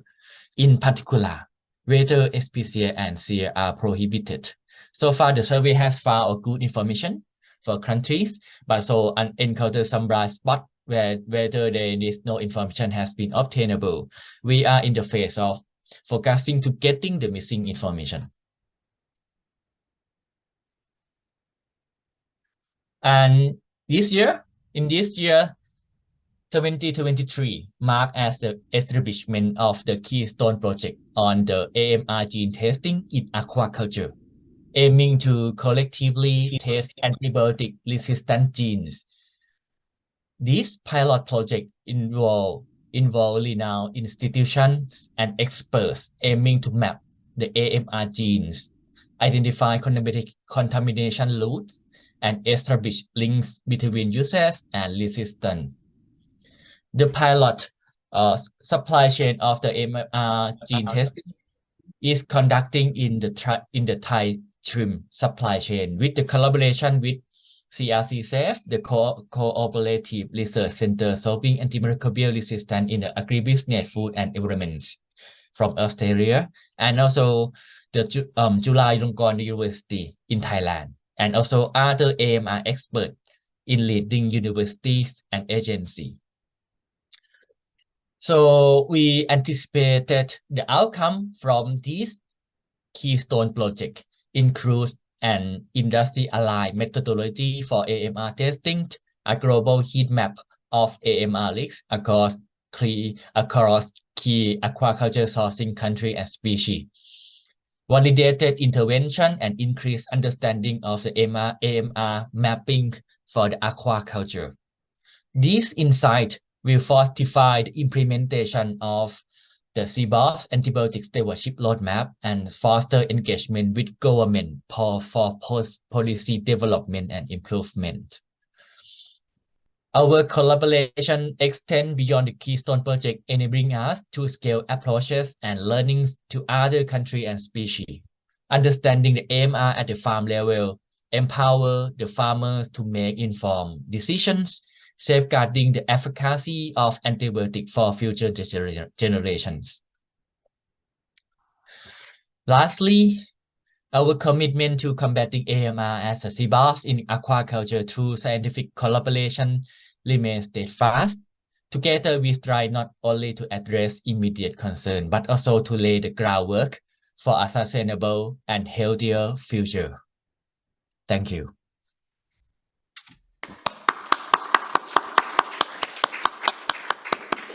Thank you so much, Mr. Forapong. I think we can ship in some questions here to the two last speakers, if there is anything. We have one in the back. Please introduce yourself and pose the question. Charlotte Len Sandgren, KSLA. I want to thank you both for very good presentations. I want to also ask Erika Rapp from Enigo a question. I must say that I was impressed by your honesty and openness, and that tells me that you are also very sort of ambitious. You want to do right. So my question would be, what do you think in order of importance and also in order of actually cope with them would be the three points you would like to solve better than today? It's a difficult question, I know, but yes. Which one was the in order of importance? I think we can't solve them without each other. I think they are linked together, because I think there is very important that we actually align on how we can follow up in a way that is possible all the way in the chain, and also that everybody can trust and feel good with. But I think also it's very important for us as we need help from an outside expertise to actually have the guidance to be also more able to interpret answers and verifications our own. But it is because, with respect to, with all the veterinaries, it's a very complex issue. I kind of agree. Thank you for the answer. Thank you, Erika. Any more? One over there, two over there, three. If there are short, or should we save them to the panel discussion? If it's okay with you? Of course, I have one to Mr. Forapong. and this is due to my ignorance about the aquaculture business. You were saying that you have a strong ambition to phase out the highly critical important antibiotics and the critical antibiotics, and so are they used in aquaculture, or what kind of panel of antimicrobials do you use in aquaculture? And this is a question of ignorance from my side. Could you just clarify that? Thank you. So for the HPCA and CA, that as a CBOS, as a group, we committed that we committed to ally with the avoid to use the HPCA and CA as per the WHO standard. Yes, but the issue is occur when sometime for the national legislation in some country permit the use of that HPCA, and also there is no other alternative medicine for them that in maybe a lower class or a better class to use, so that they may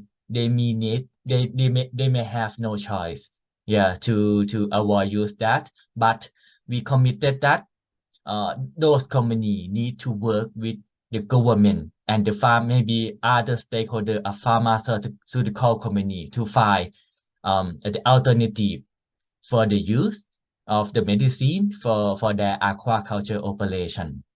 So this is the issue that happening right now. Yeah, and we try to solve the problem. Yeah. Okay, thank you so much. We take the rest of the questions in the panel discussion. That seems to be okay with you.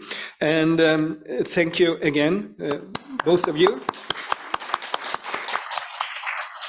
So now the last intervention, or structured intervention today, I have the pleasure to invite Dr. Andreas Sandgren to the podium here.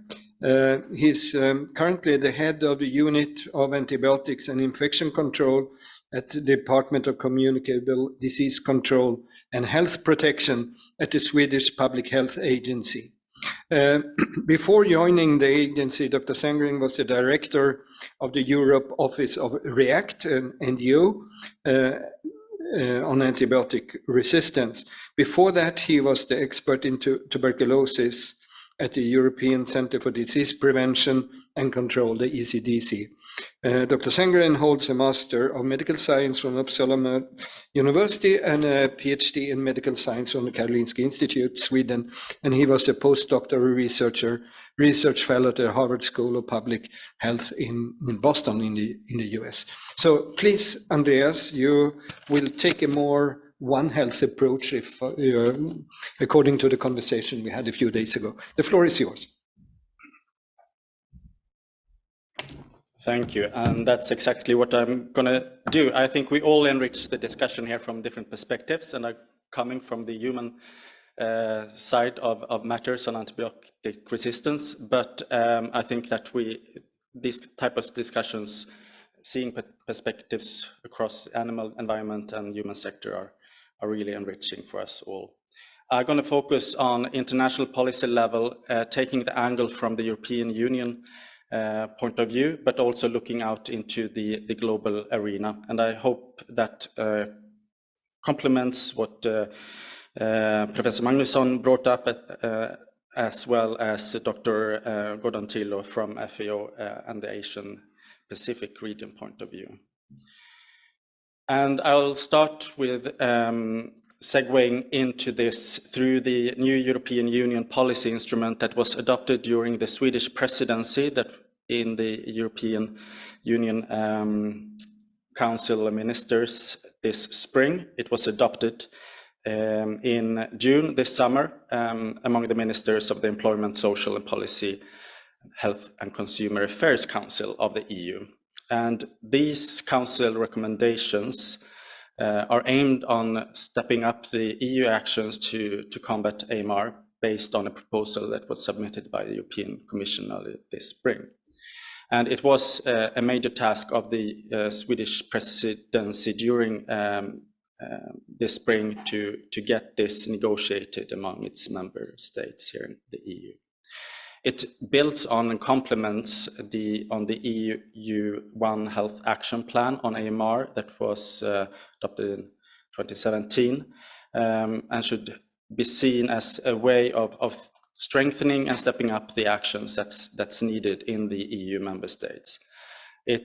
These recommendations contain a number of voluntary measures and are not a binding legal instrument, but the Council recommendation is a way of the member states themselves to commit on different lines of work. The overall aim of this recommendation is to encourage the prudent use of antimicrobials, both in the human and animal health sectors, and by so reducing the development of resistant infections. And it proposes measures. The proposed measures that are set out in this recommendation include all the way from implementing the national action plans, as well as updating them regularly and evaluating the work that is being done at the national level, and to work towards even stronger and better surveillance systems on both resistance and consumption at all levels, both locally as well as nationally and on EU level, and collaborating with surveillance systems on the global level as well, both in the human and the animal sector, as well as strengthening surveillance in the environmental sector. It focuses also on improving the health and welfare of food-producing animals to decrease the spread of infectious diseases in farming. And on the same time, it also focuses on infection prevention and control in the human sector to limit spread of resistant infections, specifically in the hospitals. And a large focus is on awareness raising, both among the public and professionals working in the human and animal veterinary sectors. And something that's completely new in this EU recommendation was that the member states were able to agree on a set of targets. Some of the targets are building on already existing targets set forward in, for example, the Fark to Form strategy on the animal sector, but some are completely new for the human sector. So reducing the antibiotic consumption in humans by 20% is new. The 50% reduction in overall EU sales of antimicrobials in farm animals and aquaculture is just a reiteration of an already existing target. Then the EU member states also took further step toward implementing a WHO target, which says that the antibiotics used in the human sector should belong to the access group of the AWARE classification.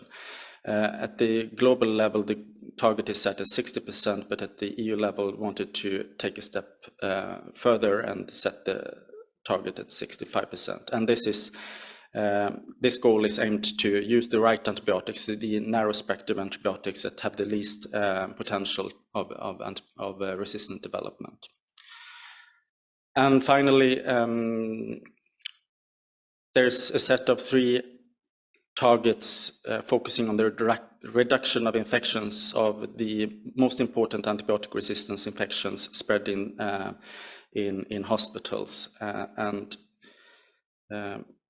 These targets are set both at an EU level, but then also broken down to individual contributions by the EU member states. This is what the recommendation focuses on, and I will not be able to go into greater detail on these individual areas today, but encourage everyone to read the full Council recommendation. I will just take a few reflections on the 2 last components of these recommendations, looking into the increasing cooperation and enhancing local actions. As one of the aims that was also during the Swedish presidency was to put a greater focus on how the European Union can contribute even stronger to global policy and global actions.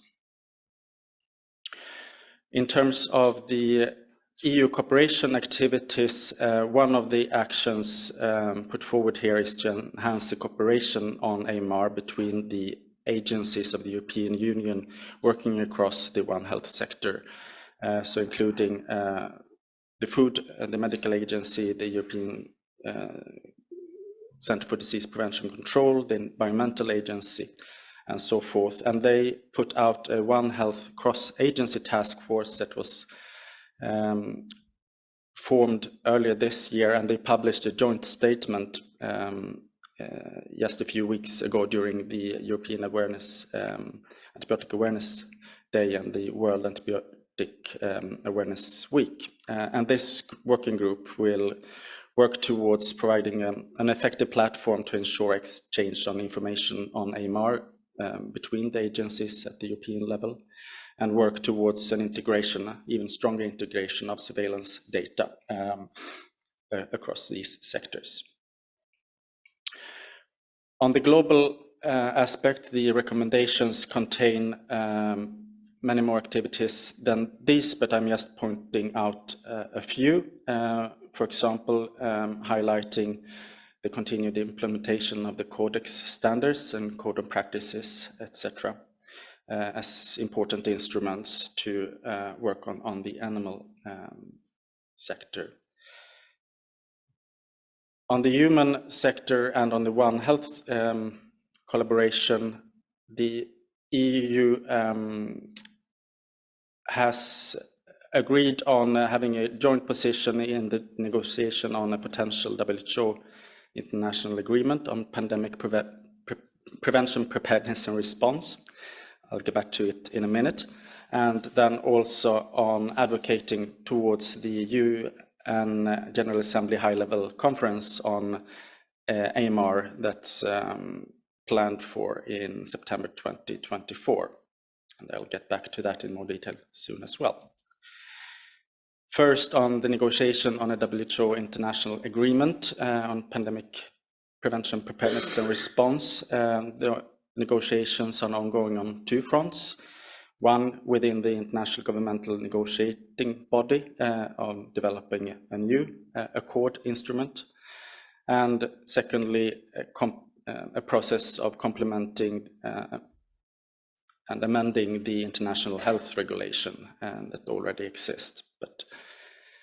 And in these processes, it's been an effort to try to get in aspects of One Health and antimicrobial resistance into the writing of this pandemic accord, and the negotiations are ongoing. Right now, I guess we can say that it doesn't really look very hopeful for getting very specific language on AMR, but hopefully at least the writings will be at least on a level that will be able to contribute to the work that's needed in the One Health aspects of work that also will benefit what we want to accomplish in relation to preventing and minimizing spread of antibiotic resistance. Secondly, I'll put a focus on the UN General Assembly high-level meeting on AMR 2024, and this will, of course, be an opportunity to commit to clear and new targets and practical steps to address AMR. And it's the second time that a high-level meeting on AMR is organized during the General Assembly. The last one was in 2016, and the political declaration then has really contributed to advancing the global governance and activities on both regional and national level.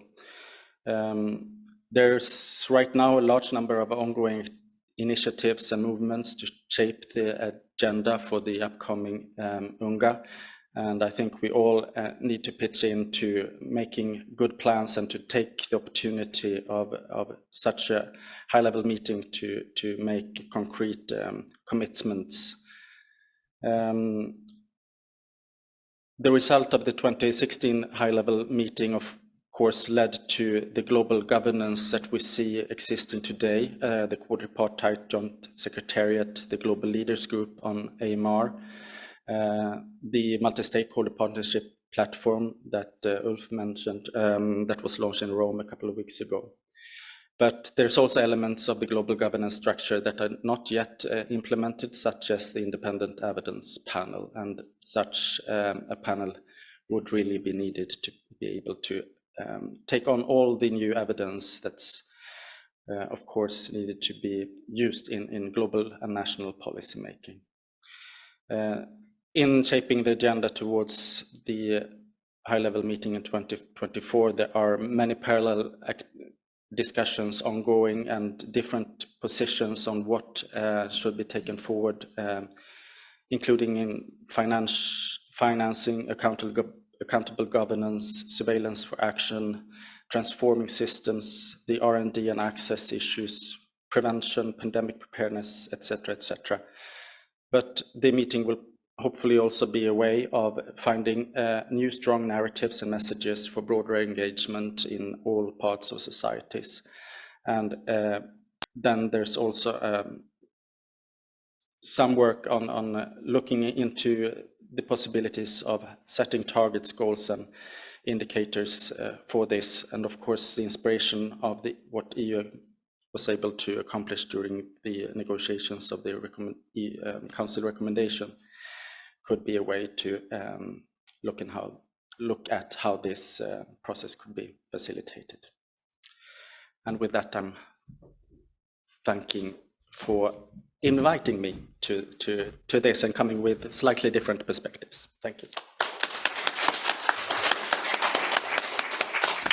Thank you so much, Andreas. I think that was an excellent presentation. It was not a boring expose of different policies or regulations. It was just telling us the movement, and so I think that is super interesting in comparison to a more static presentation.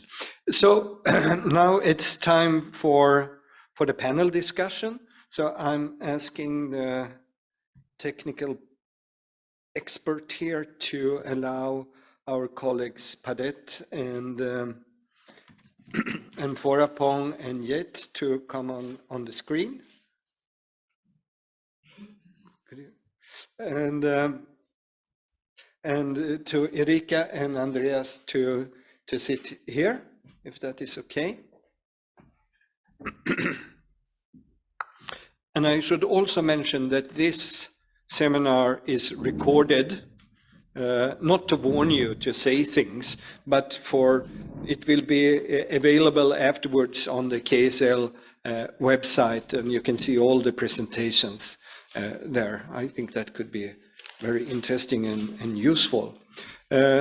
So we had 3 questions to start with, and I want also to encourage you that are online that you take the chance to put questions in the chat that will be forwarded to the panel as much as possible. So I think Ulf Emanuelsson, you were the first, or ladies first.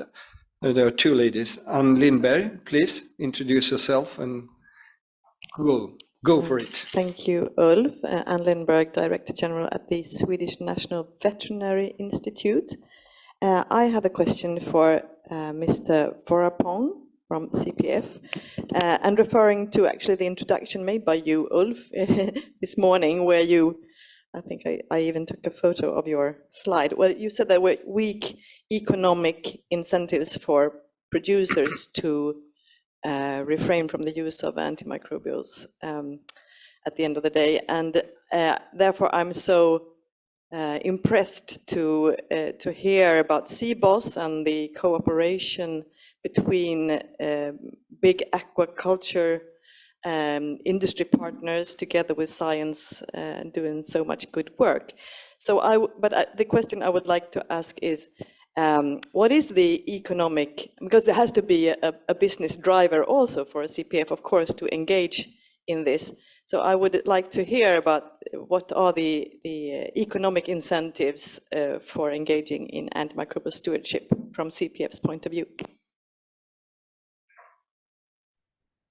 Hello. So to your question, I think everything. I think for the farmer, they need to be uh to be what can I say? They need to have the health of their animal to be good, and they need to sell their product, their meat, their animal in a good price. Yeah. So what the company, I think, or the industry need to support them is, first of all, we need to know what is the pain point of the farmer, that why they need to use the antibiotic and how they use the antibiotic right now, whether it is appropriate or inappropriate. So that if the way, the approach that they are using is not appropriate, we need to find the root cause of that issue. Yeah, that would be that may come from about the knowledge, about the capacity that we need to build them. We need to teach them how they can use the antibiotic with the more appropriate approach. And also back to the about the economic perspective, I think in the industry, the use of the antibiotic, I think it is pretty sensitive because of uh the industry, or the regulation, the national regulation also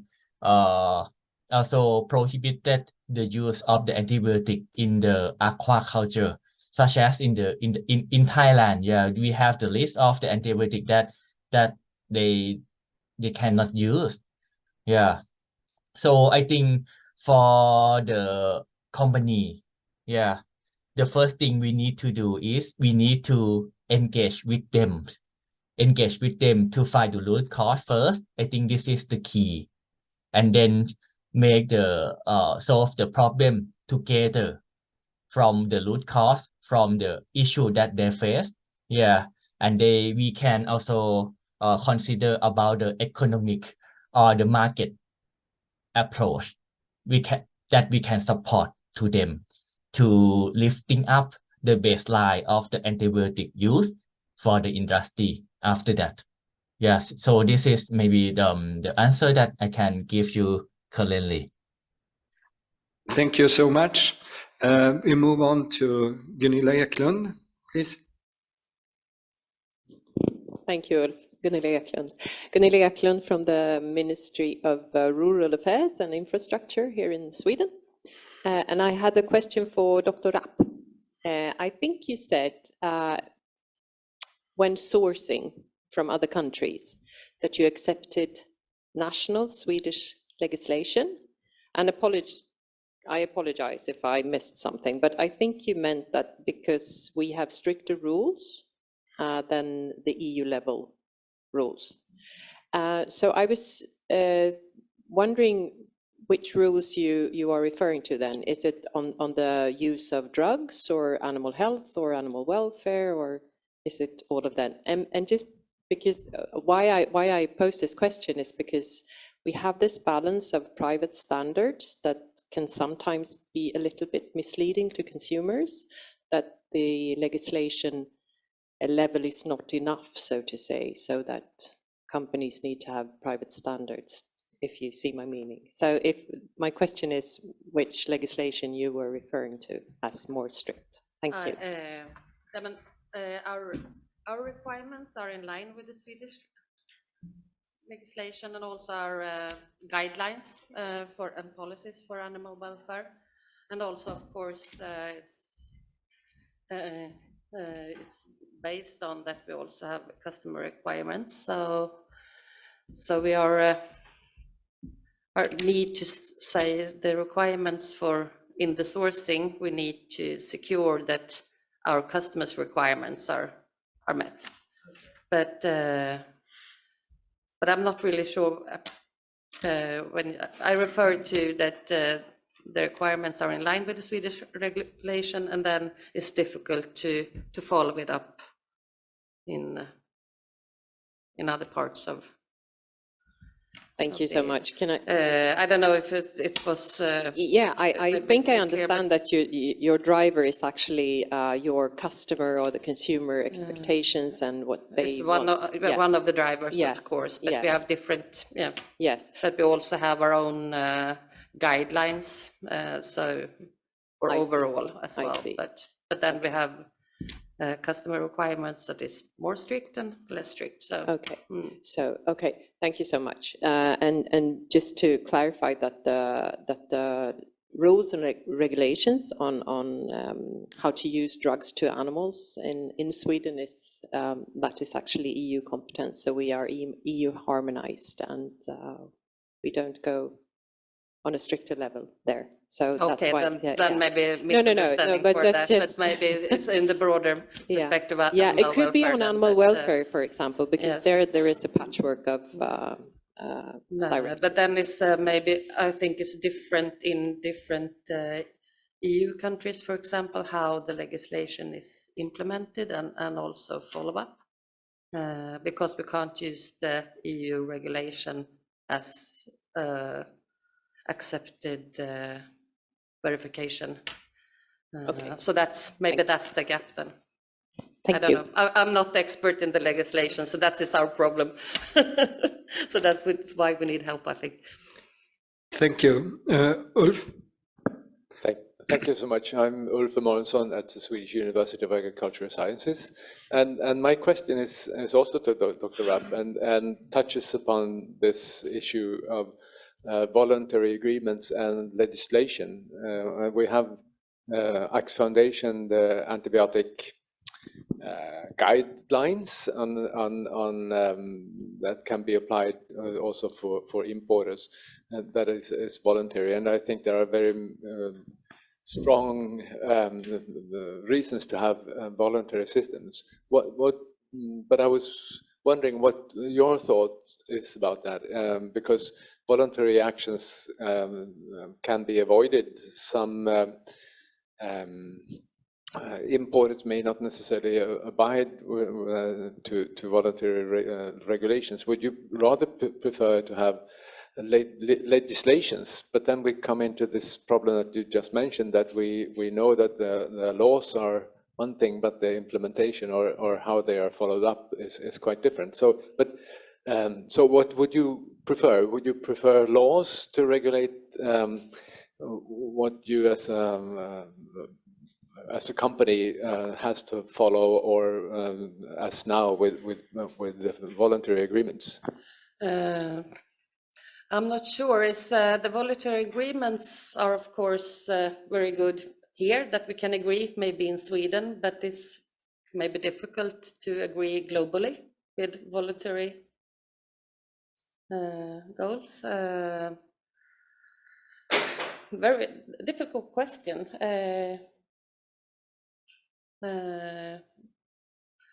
Not sure, but of course it's legislation, if you can trust that this legislation also is followed. So I'm not sure. For us, we need to find a way to handle how to verify the requirement. So if it's legislation or if it's voluntary agreements, I'm not sure, but of course legislation is in a global perspective maybe the best. I don't know. What do you think?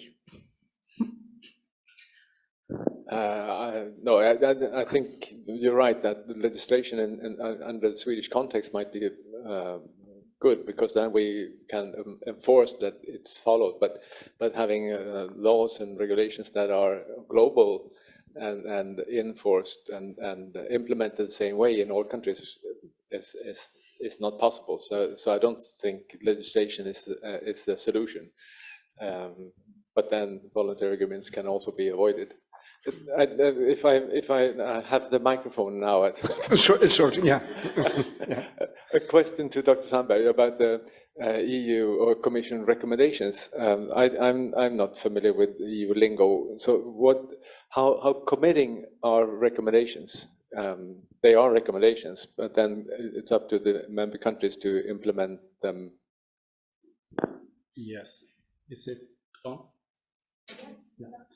Yeah. They are fully voluntary, and the recommendations are imposed by the member states upon themselves, and there's no way of enforcing them. But of course, having that joint agreement and negotiations is a process of also everyone is looking upon its peers, and the Commission is looking upon the member states that did make these commitments.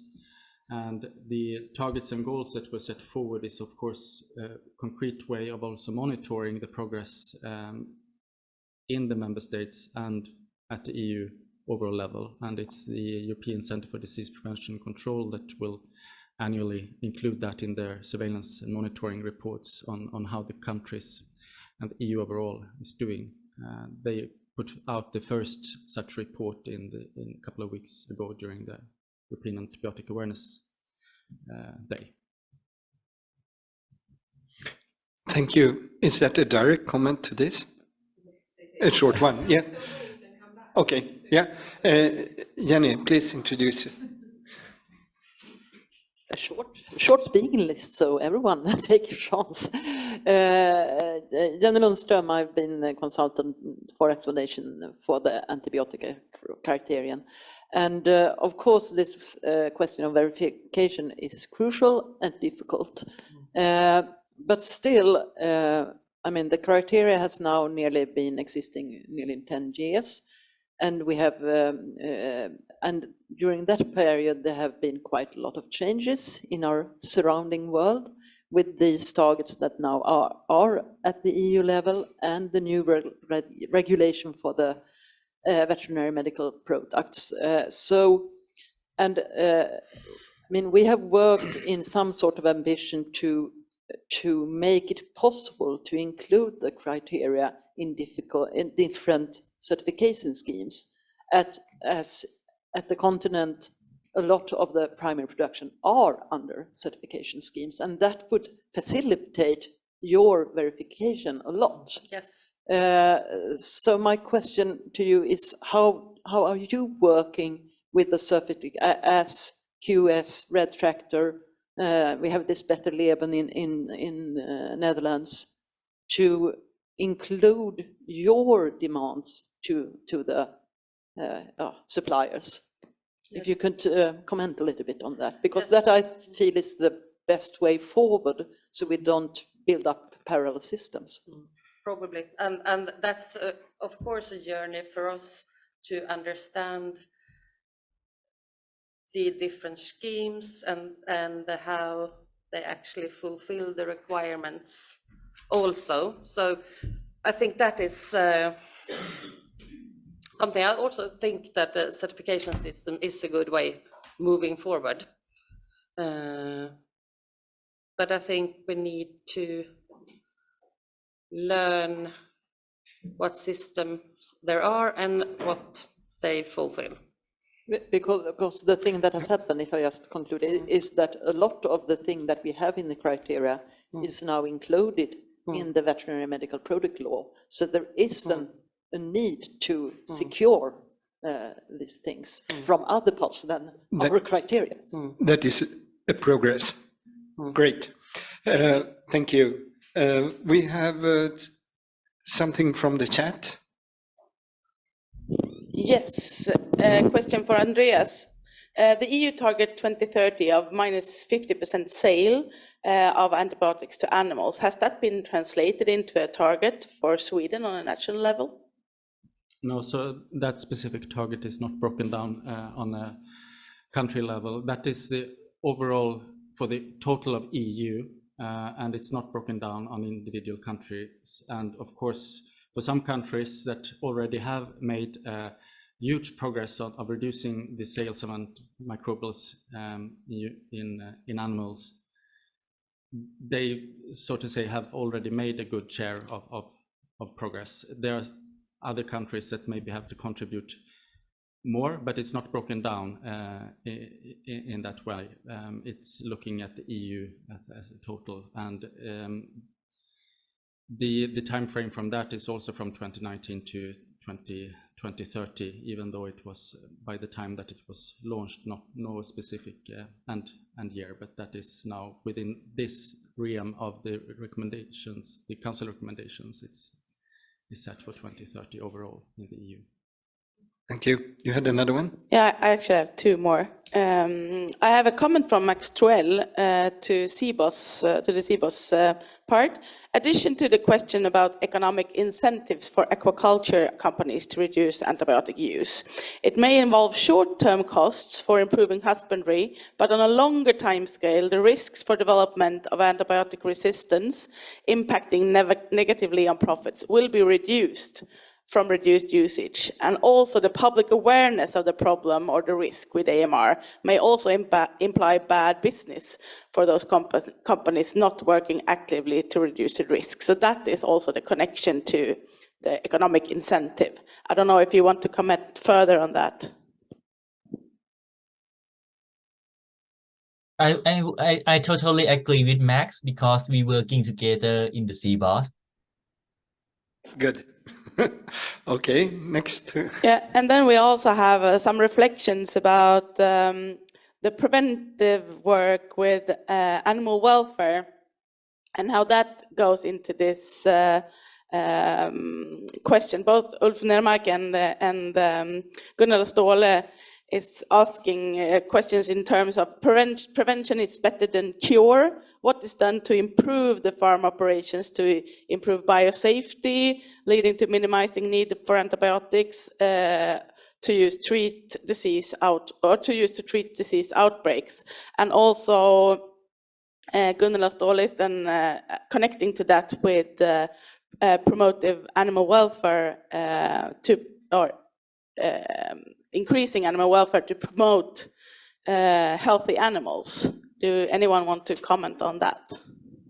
I think our colleagues in Thailand, they checked out. They misunderstood to stay here. But I could say in general terms that improved biosecurity is a key element in all actions to reduce the need for using antibiotics. It's a lot of publications and recommendations about that. And one interesting question is the big outbreak of African swine fever in Asia that hit much harder than the wild boars in Bergslagen in Sweden. It swept over the pig sector all over in China and Vietnam and also partly in Thailand. And what have happened there is it has changed the structure of the sector that smallholders is wiped out,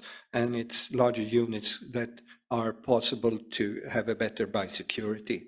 And when it comes to the animal welfare thing, I think animal health and welfare goes hand in hand for improved productivity and reduce the need for using antibiotics. So there are movements on that in most countries, or in many countries in the world. Then I have Martin, and then Gunilla, and then I have some questions myself. Martin, please. Yes, thanks a lot. Martin Bierup is my name. I'm from the Swedish University of Agricultural Sciences, and I happen to be involved with these actions on microbial resistance and the use of antibiotics since a long time ago. And this is a reason I look back and I was impressed by all this work that is going on now globally. But to that, I wonder, because if you meet like we meet here and in FAO and other places, I follow all the things that come and go from FAO and OIE and so on. That is people who are officially, we are on the same line, and we're going to implement all this. But then I wonder, looking back to the experience, when we started, it's very easy to say, but when you come to actions and when you should write legislations or guidelines, you end up with a lot of arguments behind. And one in Europe and the United States, that was certainly the pharmaceutical industry. And for the short time, it is the farmers, because in the short run, in the farmers' situation, they usually have help from the use of antibiotics, and that is a cheaper way than to implement, to change their management and stables and so on. So there is a lot of arguments against it. And I remember when in the EU, we started, because the history is interesting, because we had the ban on use of antimicrobial growth promoters. We have started long before, and nobody cared about us. But when we came into the EU and we joined it, then it was scientifically correct to do it, and then everybody went on us because we were the example to fight. So I was involved in all this in the EU, WHO, and so on, where we have to defend. And this came to my question, because I saw in the EU there was a big working group in the Scientific Steering Committee where we, for the first time, looked into the use of antibiotics in animal, humans, and in what you call in plants and agriculture, as it was called. And they actually asked me to be chairman. I said it should be a physician, so because they are stronger. So there was Keith Jones was chairman. I was chairman for sub-chairman for the dealing with the growth promoters. That was forbidden there. And in this work, it was this physician, his argument was much stronger than all veterinarians and pharmaceutical people from the pharmaceutical companies, because I often see that we say you have to do this, because this is important for public health, or for human health, and that is actually the most important. And I think and there were one guy from very much engaged from Belgium, a physician, and he stand up when people were arguing, is this important, we can do so and so.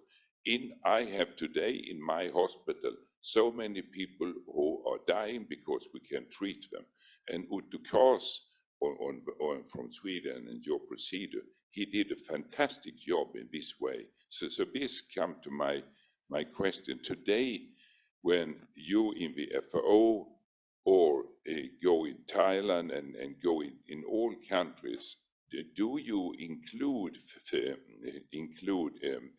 people from the human side, the physicians, who actually talk about their problem? Because that is obvious, those problems. So I think that's important, and I wonder, Ulf and so on, if the physicians are involved not only on a general, but people in clinical situation, like Otto Kars, the guy I saw in the EU who was so important to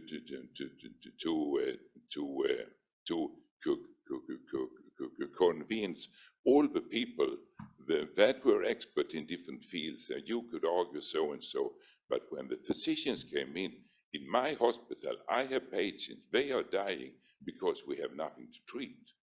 So I wonder to what extent you involve the hands-on clinical physicians in this progress to improve the situation for antibiotic resistance.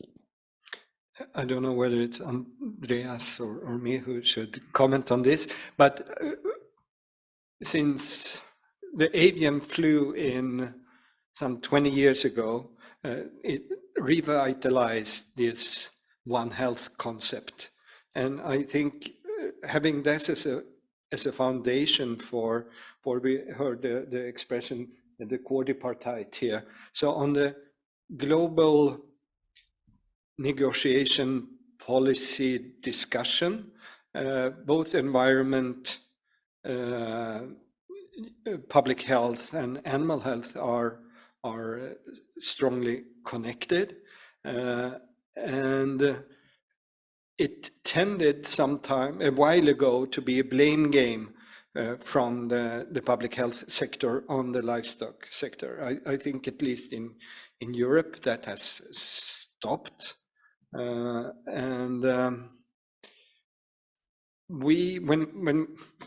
if I put on my professor hat and become a scientist here, when we do research in this area, we have good cooperation with physicians in the team, and I think the negotiations or discussions in general, it's a quadripartite One Health thing, very much so. And by that I want to turn to you, and I have two questions actually to you. You mentioned both the global level and the EU level, and there are dynamics there, negotiations going on. Do you have a feeling about whether the most frictions are between sectors or between regions in the world, or between countries? Or is everything perfect and everyone agrees all the time? No, I wouldn't say that everyone agrees all the time, but I also see that the sectors has come much closer together, and I think that's reflected both on a national level, regional level, and global level. The work that's done on the global level in the quadripartite and the global governance, of course, sets the agenda and scene and narrative that transmits down to regional level and individual countries through the national action plans. Then, of course, it's all countries are at different stages of how far they have implemented actions on the human sector and the animal sector. And that's where it might be difficult to agree on, for example, targets. We manage on an EU level. Whether that's possible on a global level remains to be seen. But there are, of course, other options than one universal goal that all member states, all countries within the global setting needs to adhere to.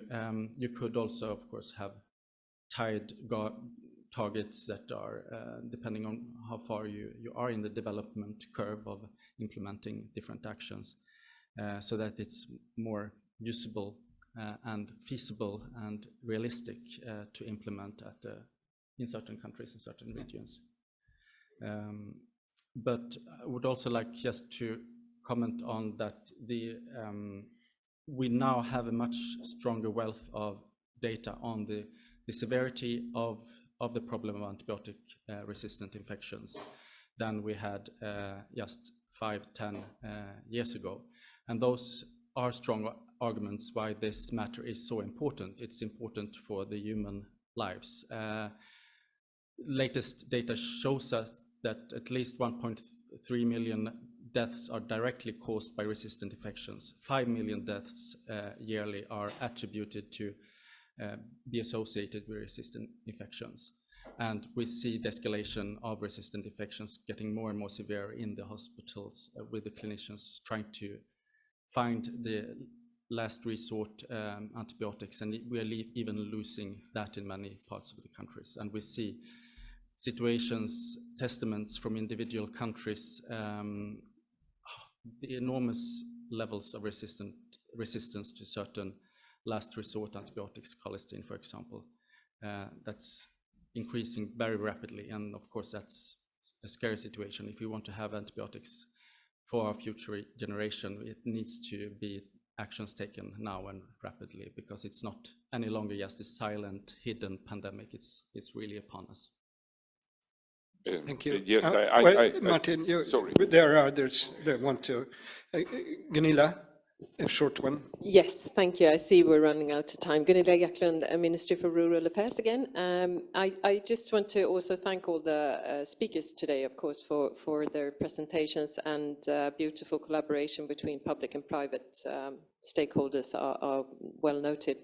I wanted to come back to the council recommendations, which Andreas talked about, but I also just want to very briefly answer to the chat question on what is being done on biosecurity, strengthening on biosecurity, reducing the needs, etc., etc.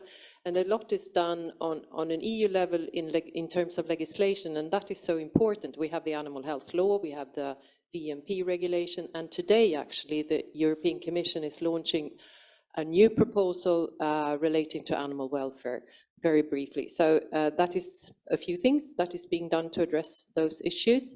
And also, do we prefer voluntary measures or legislations? It's not either or, it's both. We need both. And then back to Andreas. Thank you so much for a very good presentation. And I want to stress that these recommendations that you talk about, they are council recommendations. They are not recommendations from the Commission to the member states. They are actually recommendations agreed upon by 27 countries within the European Union. Super important. They are a little bit heavy on the human side. We agree on that. And why is that? Well, one answer is because animals and food are EU competence. We have regulations for food and animal production, but the human health side is national competence. How you run your hospitals and stuff is actually national competence within the EU. So therefore, these council recommendations agreed upon by 27 member states are a little bit heavy on the human side, but they are very super important, as you so rightly said. And I also this is the final thing. The 50% reduction target, someone asked what is being done on that, on the animal side. So if you have that in the back of your mind, that we have all these regulations at EU level, the VMP on how to use medicines, and the animal health law on how to keep the animals to reduce the need, that 50% reduction is partly at least supposed to be taking care of the regulations we have on the food and animal side. Thank you so much. Thank you, Gunilla. It was a good one, so you are excused for lightning. There was one question in the chat I saw. Yes, we have a few questions in the chat, but I think that we will take them with us within our future work well, come back. We have some great seminar topics, I think, for the future to come here. I saw one question on the screen here from Rolf Benefeld about the pharmaceutical industry.